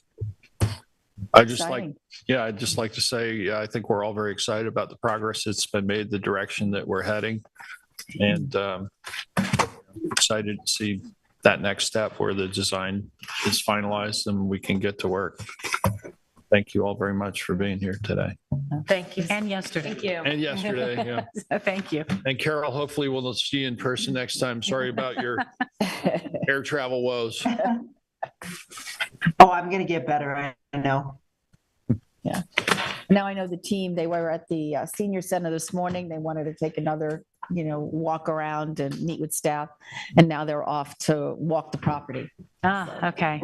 Yeah. And I think, Kathy, you pointed out earlier that, having this collaborative process with the community through direct outreach, as well as, David, as you mentioned, outreach to the various departments, and of course, human services would be key among them, but to involve the other departments as well that will be in charge of maintaining the property, et cetera, really leads to the best possible result. So, and thank you for listening and paying attention to, what the community wants. And I think you're doing a great job getting us there. So thank you. Next up, our last agenda topic item is dish lease for 411 Wainscott Northwest Road. And this is a site lease agreement amendment, and we have Nancy Marshall, who's going to briefly walk us through this proposal. All set? Yep. Okay, yes, this is a fairly straightforward proposed lease amendment. Back on November 9th, the town entered a lease with Dish at 411 Wainscott Northwest Road for tower space and also equipment space. So everything was all set, and then when Dish actually got to the site, they found out there was a fence that was partially blocking it that would have to be cut away. There was some more issues with the cabling. So they proposed, as actually, according to the original November lease, I have these if you would like them.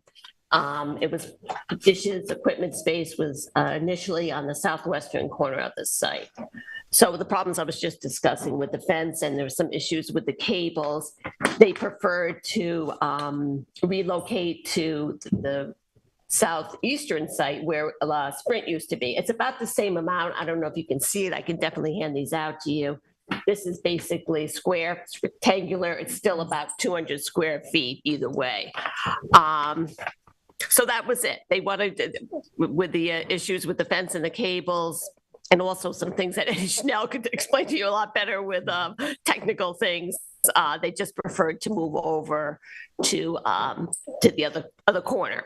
And this doesn't interfere with any other provider? No, there was a part of that, and again, Eddie was handling this this aspect, but he said, with T-Mobile, you have to make sure that their cables, and he was mentioning things, something like with ice pack, things, frankly, were way beyond me. But yeah, no, they wouldn't at all. Okay. Yeah, no, Eddie was the first one who examined this potential other site.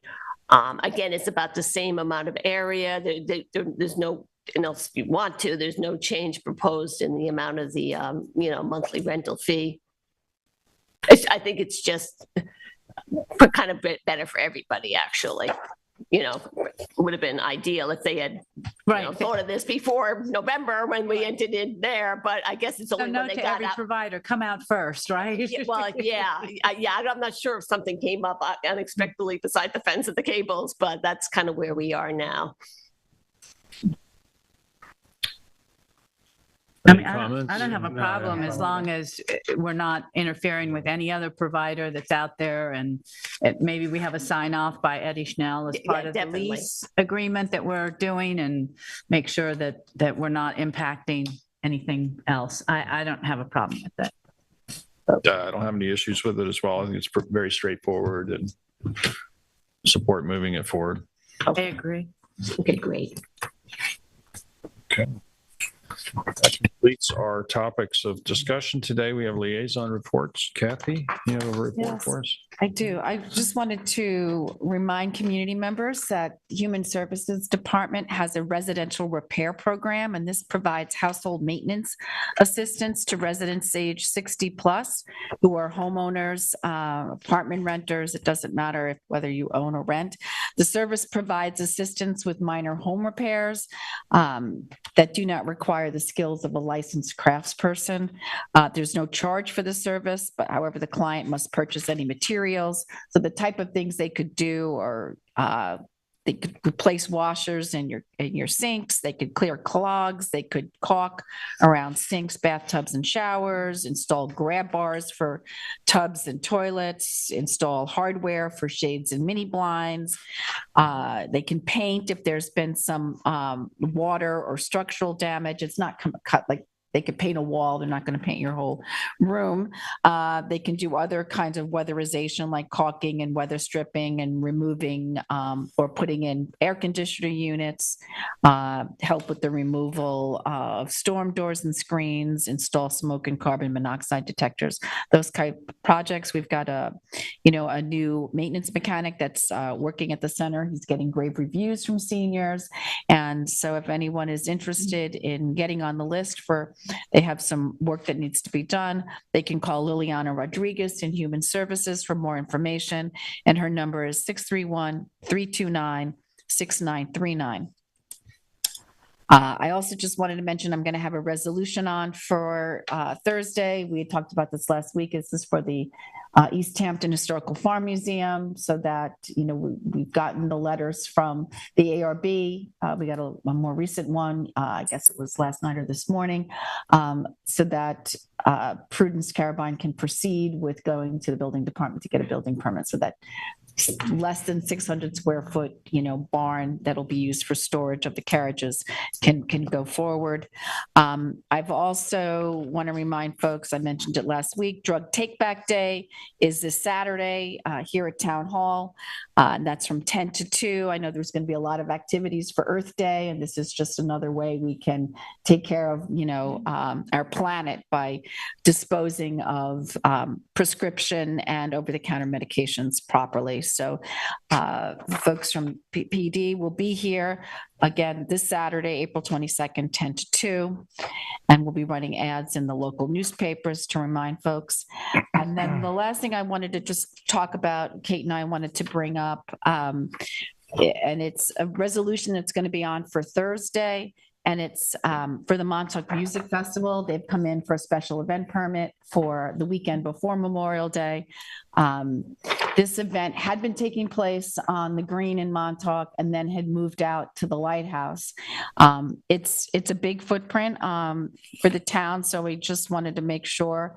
We've had the organizer of the event, Kenny Justino, into the special event committee on 2 separate occasions because the committee had questions, and we felt that it was best if we spelled it out and went into, normally it's just a line or two in a resolution, but we just felt because they're expecting 600 people a day on Saturday, May 20th and Sunday, May 21st, they're also going to have satellite performances at other venues, which we just received the applications for that. I just wanted the board aware, the community aware that this event is taking place, coordinating with PD, that they're partnering with the Friends of Erin, so they'll be selling, the beer and wine, soda, barbecue. We're getting we'll sign off, since we're the owners of the property, for the state liquor authority for the permit. We've, and Kenny knows we've been through this, that, all the alcohol has to be contained on the property, because there's no open container.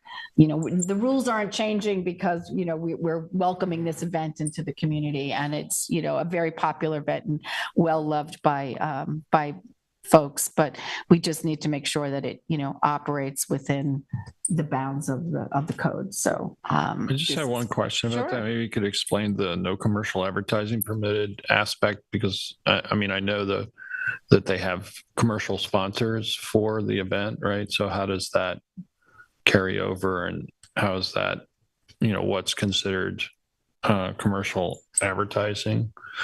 I wish David was still here. I don't know, Nancy, if you have we passed it over to you. I know what David prepared this resolution, David McMaster, and so that means like no banners for any products or companies? Correct. So if you see, it's the third bullet from the bottom, per, chapter 151-3, 2D, in no event shall any person or entity solicit or advertise any product, service, lesson, program, or any other item or offering upon any public property. So, there shouldn't be. So there's no exception in this case. And so the sponsor is aware of this provision, and that's not an issue for them. Well, it was discussed, I believe, Kate, because I was. So when I think it was the 2nd of second his time. second time in. It feels like we've been communicating a lot back and forth on this event as it moves from the lighthouse to back into the green. And we've made it clear that advertising for the sponsorship advertising can't happen on the property on the day of. And Kenny was made aware of all of that. Okay. All right, that was the only question I had. Otherwise, it looks like you've taken into consideration, the important parts of having, obviously no alcohol beyond the cordoned off area on the green. And I know that you also tightened up the hours of setup. Yeah. So that there was a setup until 6 p.m., whereas before it just was day of and there was no specific. Yeah, the application didn't have a cutoff time. So the cutoff time, I clarified appreciate that being added. I think that's helpful. Great. That's what I have. Thanks, Kathy. I'd like to let everyone know that we are now 5 weeks away to Memorial Day. David. But who's counting? Yeah. With that being known, the town of East Hampton is hiring bay and ocean lifeguards and also recreational aides. If anyone has any wants to apply for that position, please, or need further information, please contact John Rooney at our Parks Department at 631-324-4141. I also want to let the town board know that the town has received our beach operating permits for calendar year 2023 from the Suffolk County Department of Health Services. So we are moving forward with those, and we'll be presenting to the town board, the Beach Advisory Committee, sometime in May also, our recommendations for summer, or just an update. Let everyone know that the Suffolk County Aquaculture Lease Program, they have a public notice here in which they are looking at 9 proposed lease sites. We originally thought there was going to be one of those lease sites that would be in Northwest Harbor, but it seems not this year, or they maybe removed that. But if anyone has any questions, please contact Suffolk County, and you can go onto their website and put the Aquaculture Lease Board at the Shellfish Aquaculture Lease Agreement location. I want to let everyone know that, let's see here, on behalf of the directors of East End Special Players, which is an organization that assists with performances that are being put on by individuals that are developmentally challenged. They are putting on family production, Turtles on the Tarmac, on April 29th, 2023. Anyone wants some further information about that? This is at Bay Street. It's East End Special Players. I mentioned that because they're an organization that we do give a grant to every year. I've been to them before. It's quite great, actually. It's a year and a half to get to the production, and it's really wonderful to see these players, special players, come out and perform. It's great. So that's upcoming. Another one is I want to let everyone know that the CCOM, Concerned Citizens of Montauk, is having the Great Montauk Cleanup Saturday, April 22nd between 10 a.m. and 1 p.m. Starting locations at their office at 6 South Elmwood Avenue in Montauk. At the Maloney property on Springs Fireplace Road, board remember, I believe it was a year ago that we removed a very large stance of bamboo there. I want to let everyone know that we have continued to we tilled some of the property in some of those locations to try to cut through the root system that had been de-energized by the removal of the stalks above ground from the photosynthesis.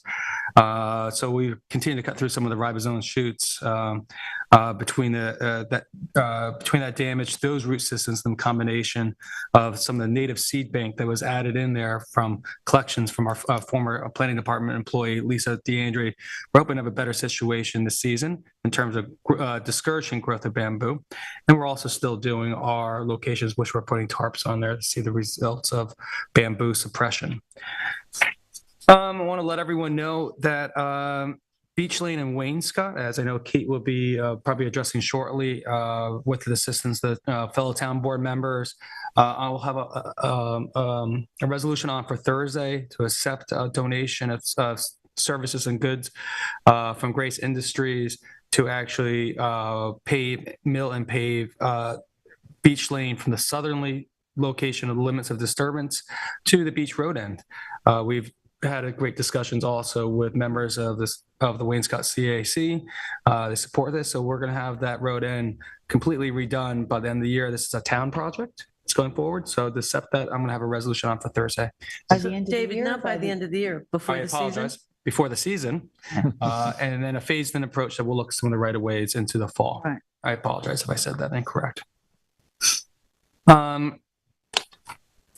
else do I have here? And lastly, on behalf of the East Hampton Little League, I want to invite all the town board members and also all the members of the town of East Hampton, any residents, to the opening day ceremonies at the new East Hampton ball fields at Stephen Hand's Path.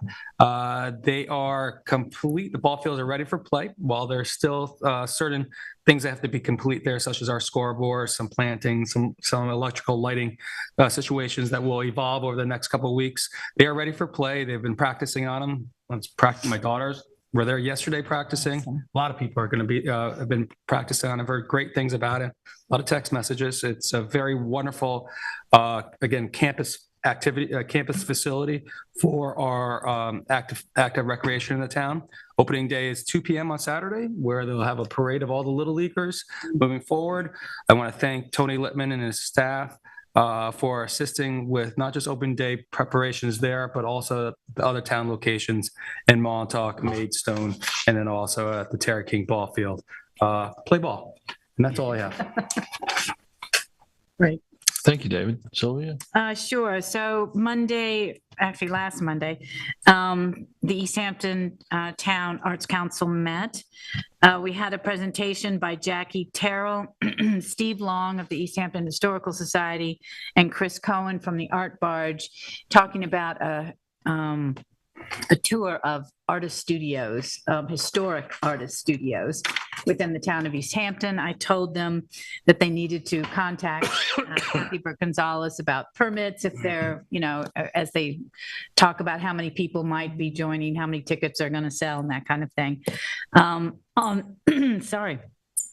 that list of historic studios would be the Moran Studio, Duck Creek Farm, Art Barge, the Lane de Kooning Studio, and I'm missing two that are not on my list. They don't have a firm date yet, but I did, remind them that they needed to come visit Town Hall. We are considering working with an arts festival for the fall of 2024, and we're just getting started on making those plans. And so I'll just keep you up to date as we move forward towards fall of 2024. The CNN, our creative networking nights, we recapped that we had over 100 folks that were at the creative networking night. We thought part of the success of that was just the variety of artist disciplines that were at that event. And we are going to do another one June 8th at the East Hampton Library. And they're working on those participants right now. So we look forward to that. And also thank the East Hampton Library for, again, making that space available to us. I also had a meeting with the Brooks Park Art and Nature Center group. They're anxious to get with the town and move forward with a management plan. And we'll be having those meetings coming up within the next couple of weeks. I want to thank David Lease for taking the lead on the Beach Lane parking and you did a great job in getting everyone coordinated and making everyone happy. So What? We need to talk. We need to talk later, dude. So David was in communication with members of the Wayne-Scott CAC, and I'm reading these emails, and the words "fantastic" and "thank you so much" all come up thanking David. And I also want to thank David for keeping everybody in the loop. And also a shout out to Kevin Cobb in the Highway Department, who's done an excellent job and also keeping everyone apprised and in the loop. Communication has been a really good effort here. The Wayne-Scott Hamlet plan, it has not disappeared. I have the draft implementation plan from Lisa LaCurry, and I will be sending that to everybody so that you can get a first peek at it. And we need to then have her make a presentation to the town board sometime in May. So she will do that, and whatever Peter works out for a presentation at a work session in May.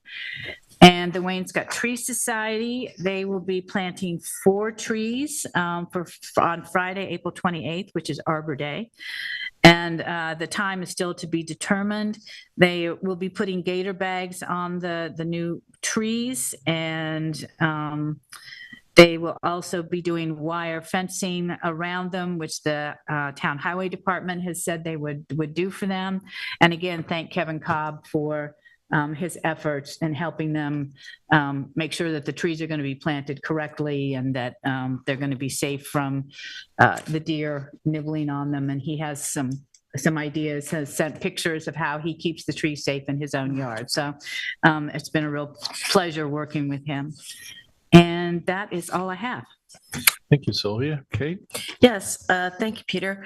I'll start with the Energy Sustainability Committee met yesterday, and they're broken up now into subcommittees, and the subcommittees' reports are always informative and helpful. One of the items that was recommended and something some of the members of the committee worked on was the new recycling signs at the town recycling centers. The signs are up at the Springs Fireplace Road Recycling Center. They look great. It's a pictography, so it gives you physical photos of what works in our recycling stream.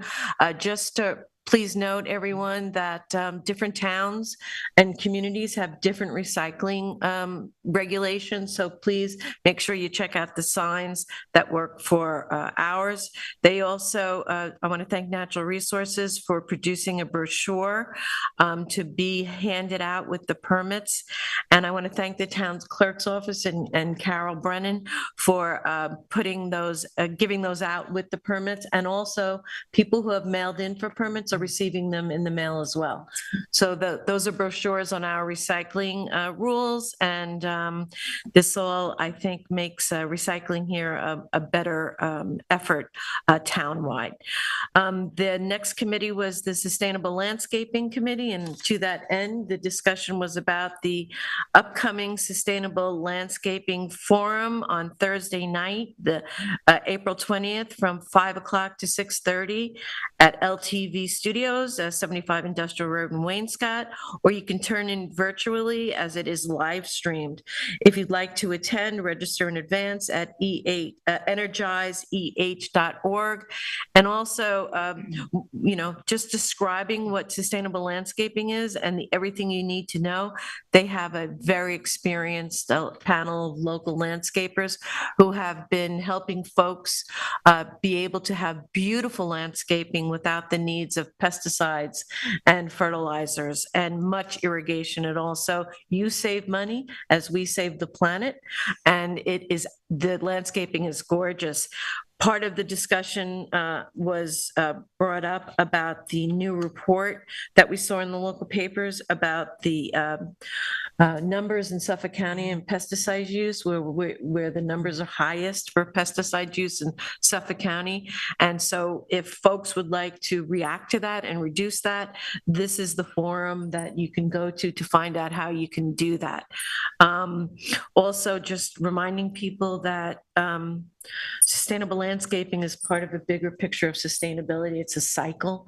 And we here, one of the town goals and our goals are to close that cycle up and make sure that, we have the pollinators that we need to produce the fruits, vegetables, and flowers that we love. Having the history of potato farms here, for example, would have never happened without the buzz bees that you need to pollinate those potato flowers. And the way they do that, it's such a deep flower that they shake the pollen out.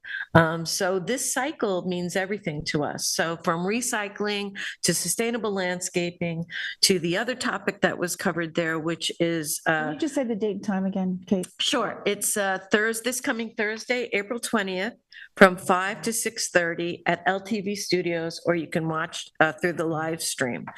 And all of course, our forums presented by the Energy Sustainability Committee and Natural Resources are free.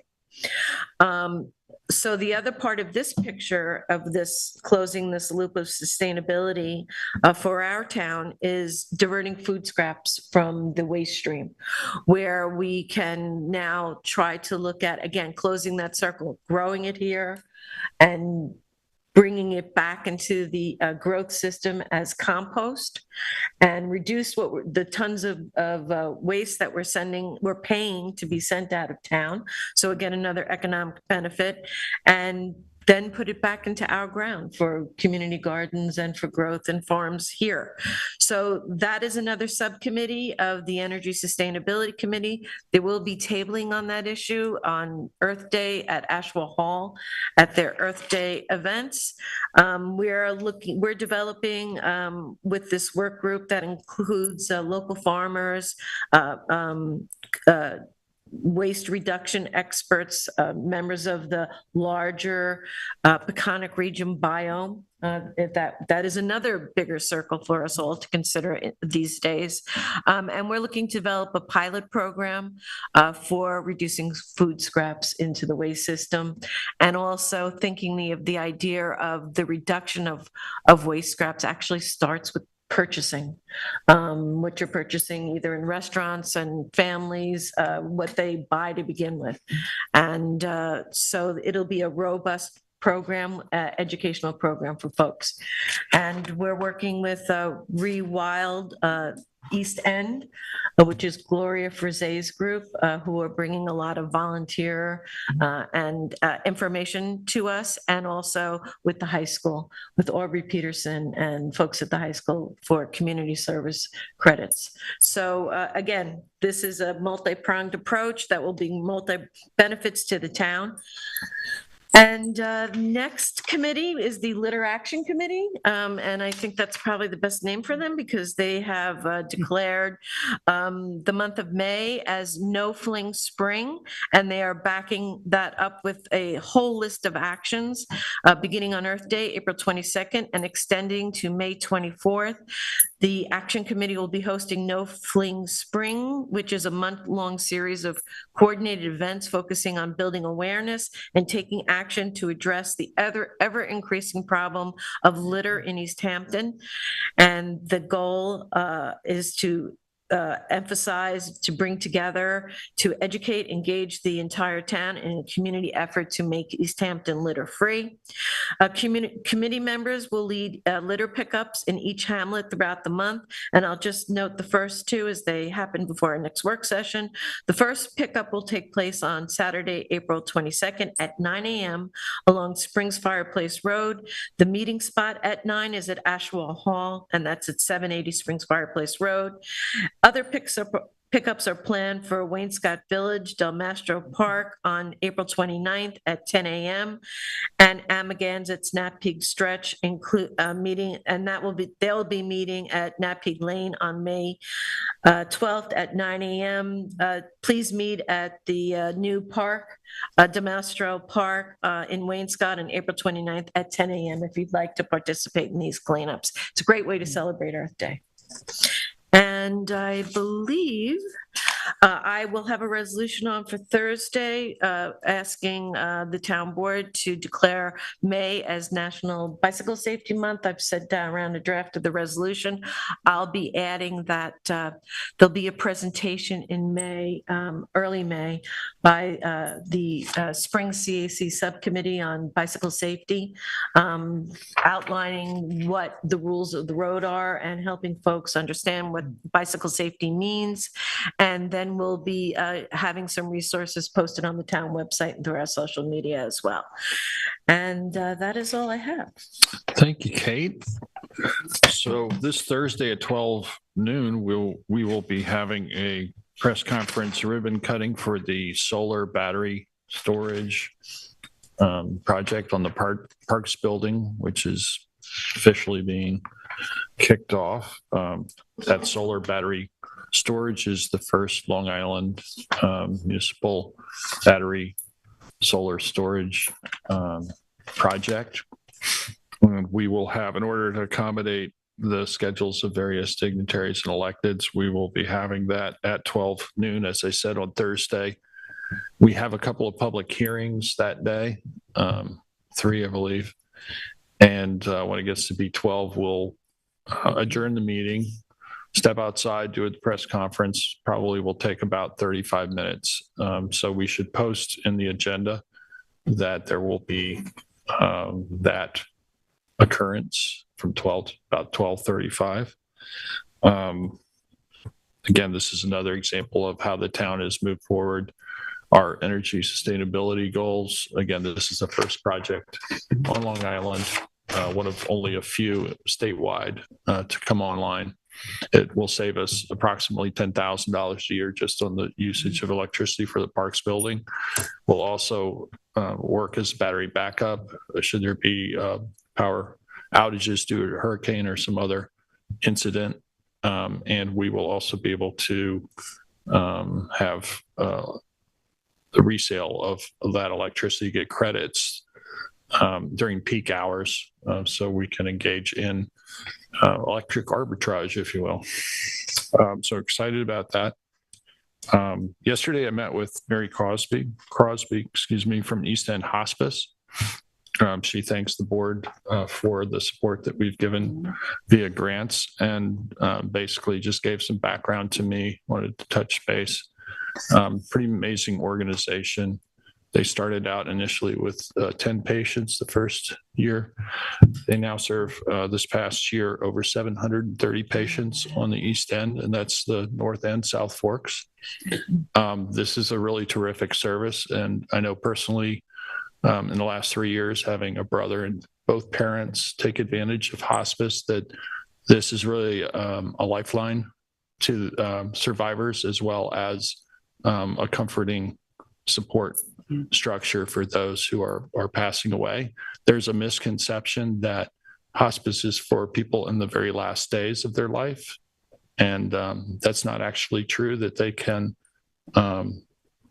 make available support sometimes a year or more. My father, for instance, was in hospice care for just over a year.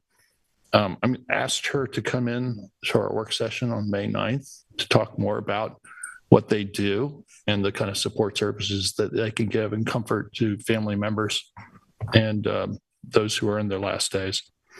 Very, very wonderful organization. They have a 98.5% positivity rating. Last night we had the Amagansett CAC meeting. We started the meeting with a presentation from the Amagansett School on their budget proposal and priorities for this coming year, which included some HVAC improvements and some access improvements as well. But the vast majority of the discussion centered around the management plan for 555. It was a 2-hour meeting. There were 11 members of ACAC present. At the end of the meeting, the 9 remaining people voted to adopt a list of recommendations to forward to the town board, which includes what they would recommend in terms of changes to the management plan. And I can circulate this to the board members, but they include preservation of farmland as the highest priority, to maintain the field as a fallow meadow, passive recreation only, no structures, no events, all improvements and fixtures on the perimeter. That I think relates mostly to any ADA path or benches. To abandon or remove the gravel loop that exists there now, to create no more than 12 parking spaces, and to have no impermeable paving, and a strict limit on the number of trees. So I will forward this to all of you. I know that it's been about 60 days since we had the presentation of that draft management plan that was created by the Nature Preserve Committee. We had some initial discussions about that, and we decided to give 90 days of comment period before finalizing the draft and moving to public hearing. We're now 60 days in. We will probably, within the week, get a more formal request from ACAC. But essentially, this is the list. And again, I will forward that to you. Is that a quorum of people? No, it was just, it was a unanimous vote of those present. As I said, there were nine members that voted. I honestly don't recall what the total roster is right now, but it's, I think, somewhere around 23 or 26 people. So it wasn't a particularly large representation of the committee. However, those who were there were in agreement that that's what they would like to see changed in the management plan. I think that's all I have to say. At this point, we do have a few resolutions to offer. Yes, if I can find my.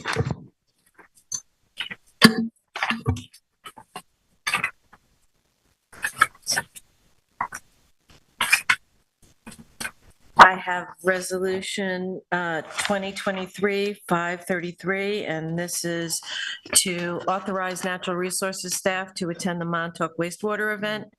And this is where staff members Melissa Winslow, Kim Shaw, Mark Abramson, Sam Klein, Melanie Warren, and Anna Scorsese are authorized to attend the Express Sessions event, Does Montauk Future Hinge on a Sewer, scheduled to be held at April 21st from 12 to 2. The ticket fees are $49.87 per person for a total cost not to exceed $300, and a town vehicle is available to travel to the event. Therefore, resolved that the fees are to be paid from the appropriate fund line, and a town vehicle is authorized to be used for the travel. Financial impact is $300. Second. All in favor? Aye. Aye, passed and carried. Next is Resolution 2023-534, and this is to authorize payment for Alejandro Herrera for a 2022 voucher, whereas Justice Court has determined that a voucher for Alejandro Herrera dated December 29, 2022, in the amount of $75 for a partial day arraignment of Spanish interpretation has been unpaid, and be it resolved that the town will pay the outstanding voucher for 2022 in the amount of $75 to Alejandro Herrera upon properly submitted voucher. And the town clerk is requested to forward a copy of this resolution to the appropriate individuals. Second. All in favor? Aye. Aye, passed and carried. Resolution 535, Carl Fisher House License Agreement Authorization.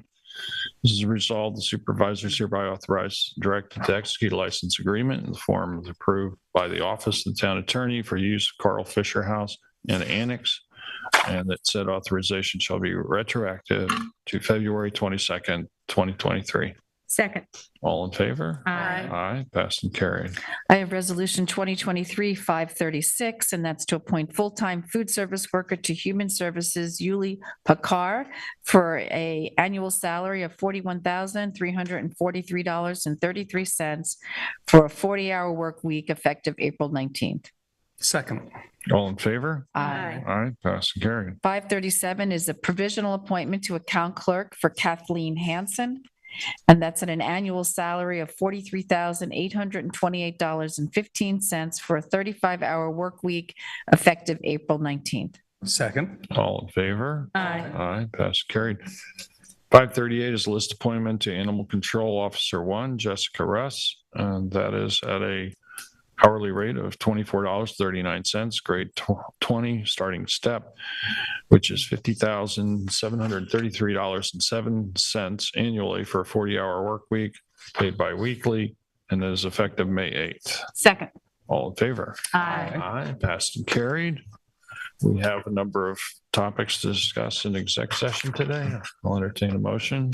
I'll make a motion to adjourn for exec session. I have personnel CPF.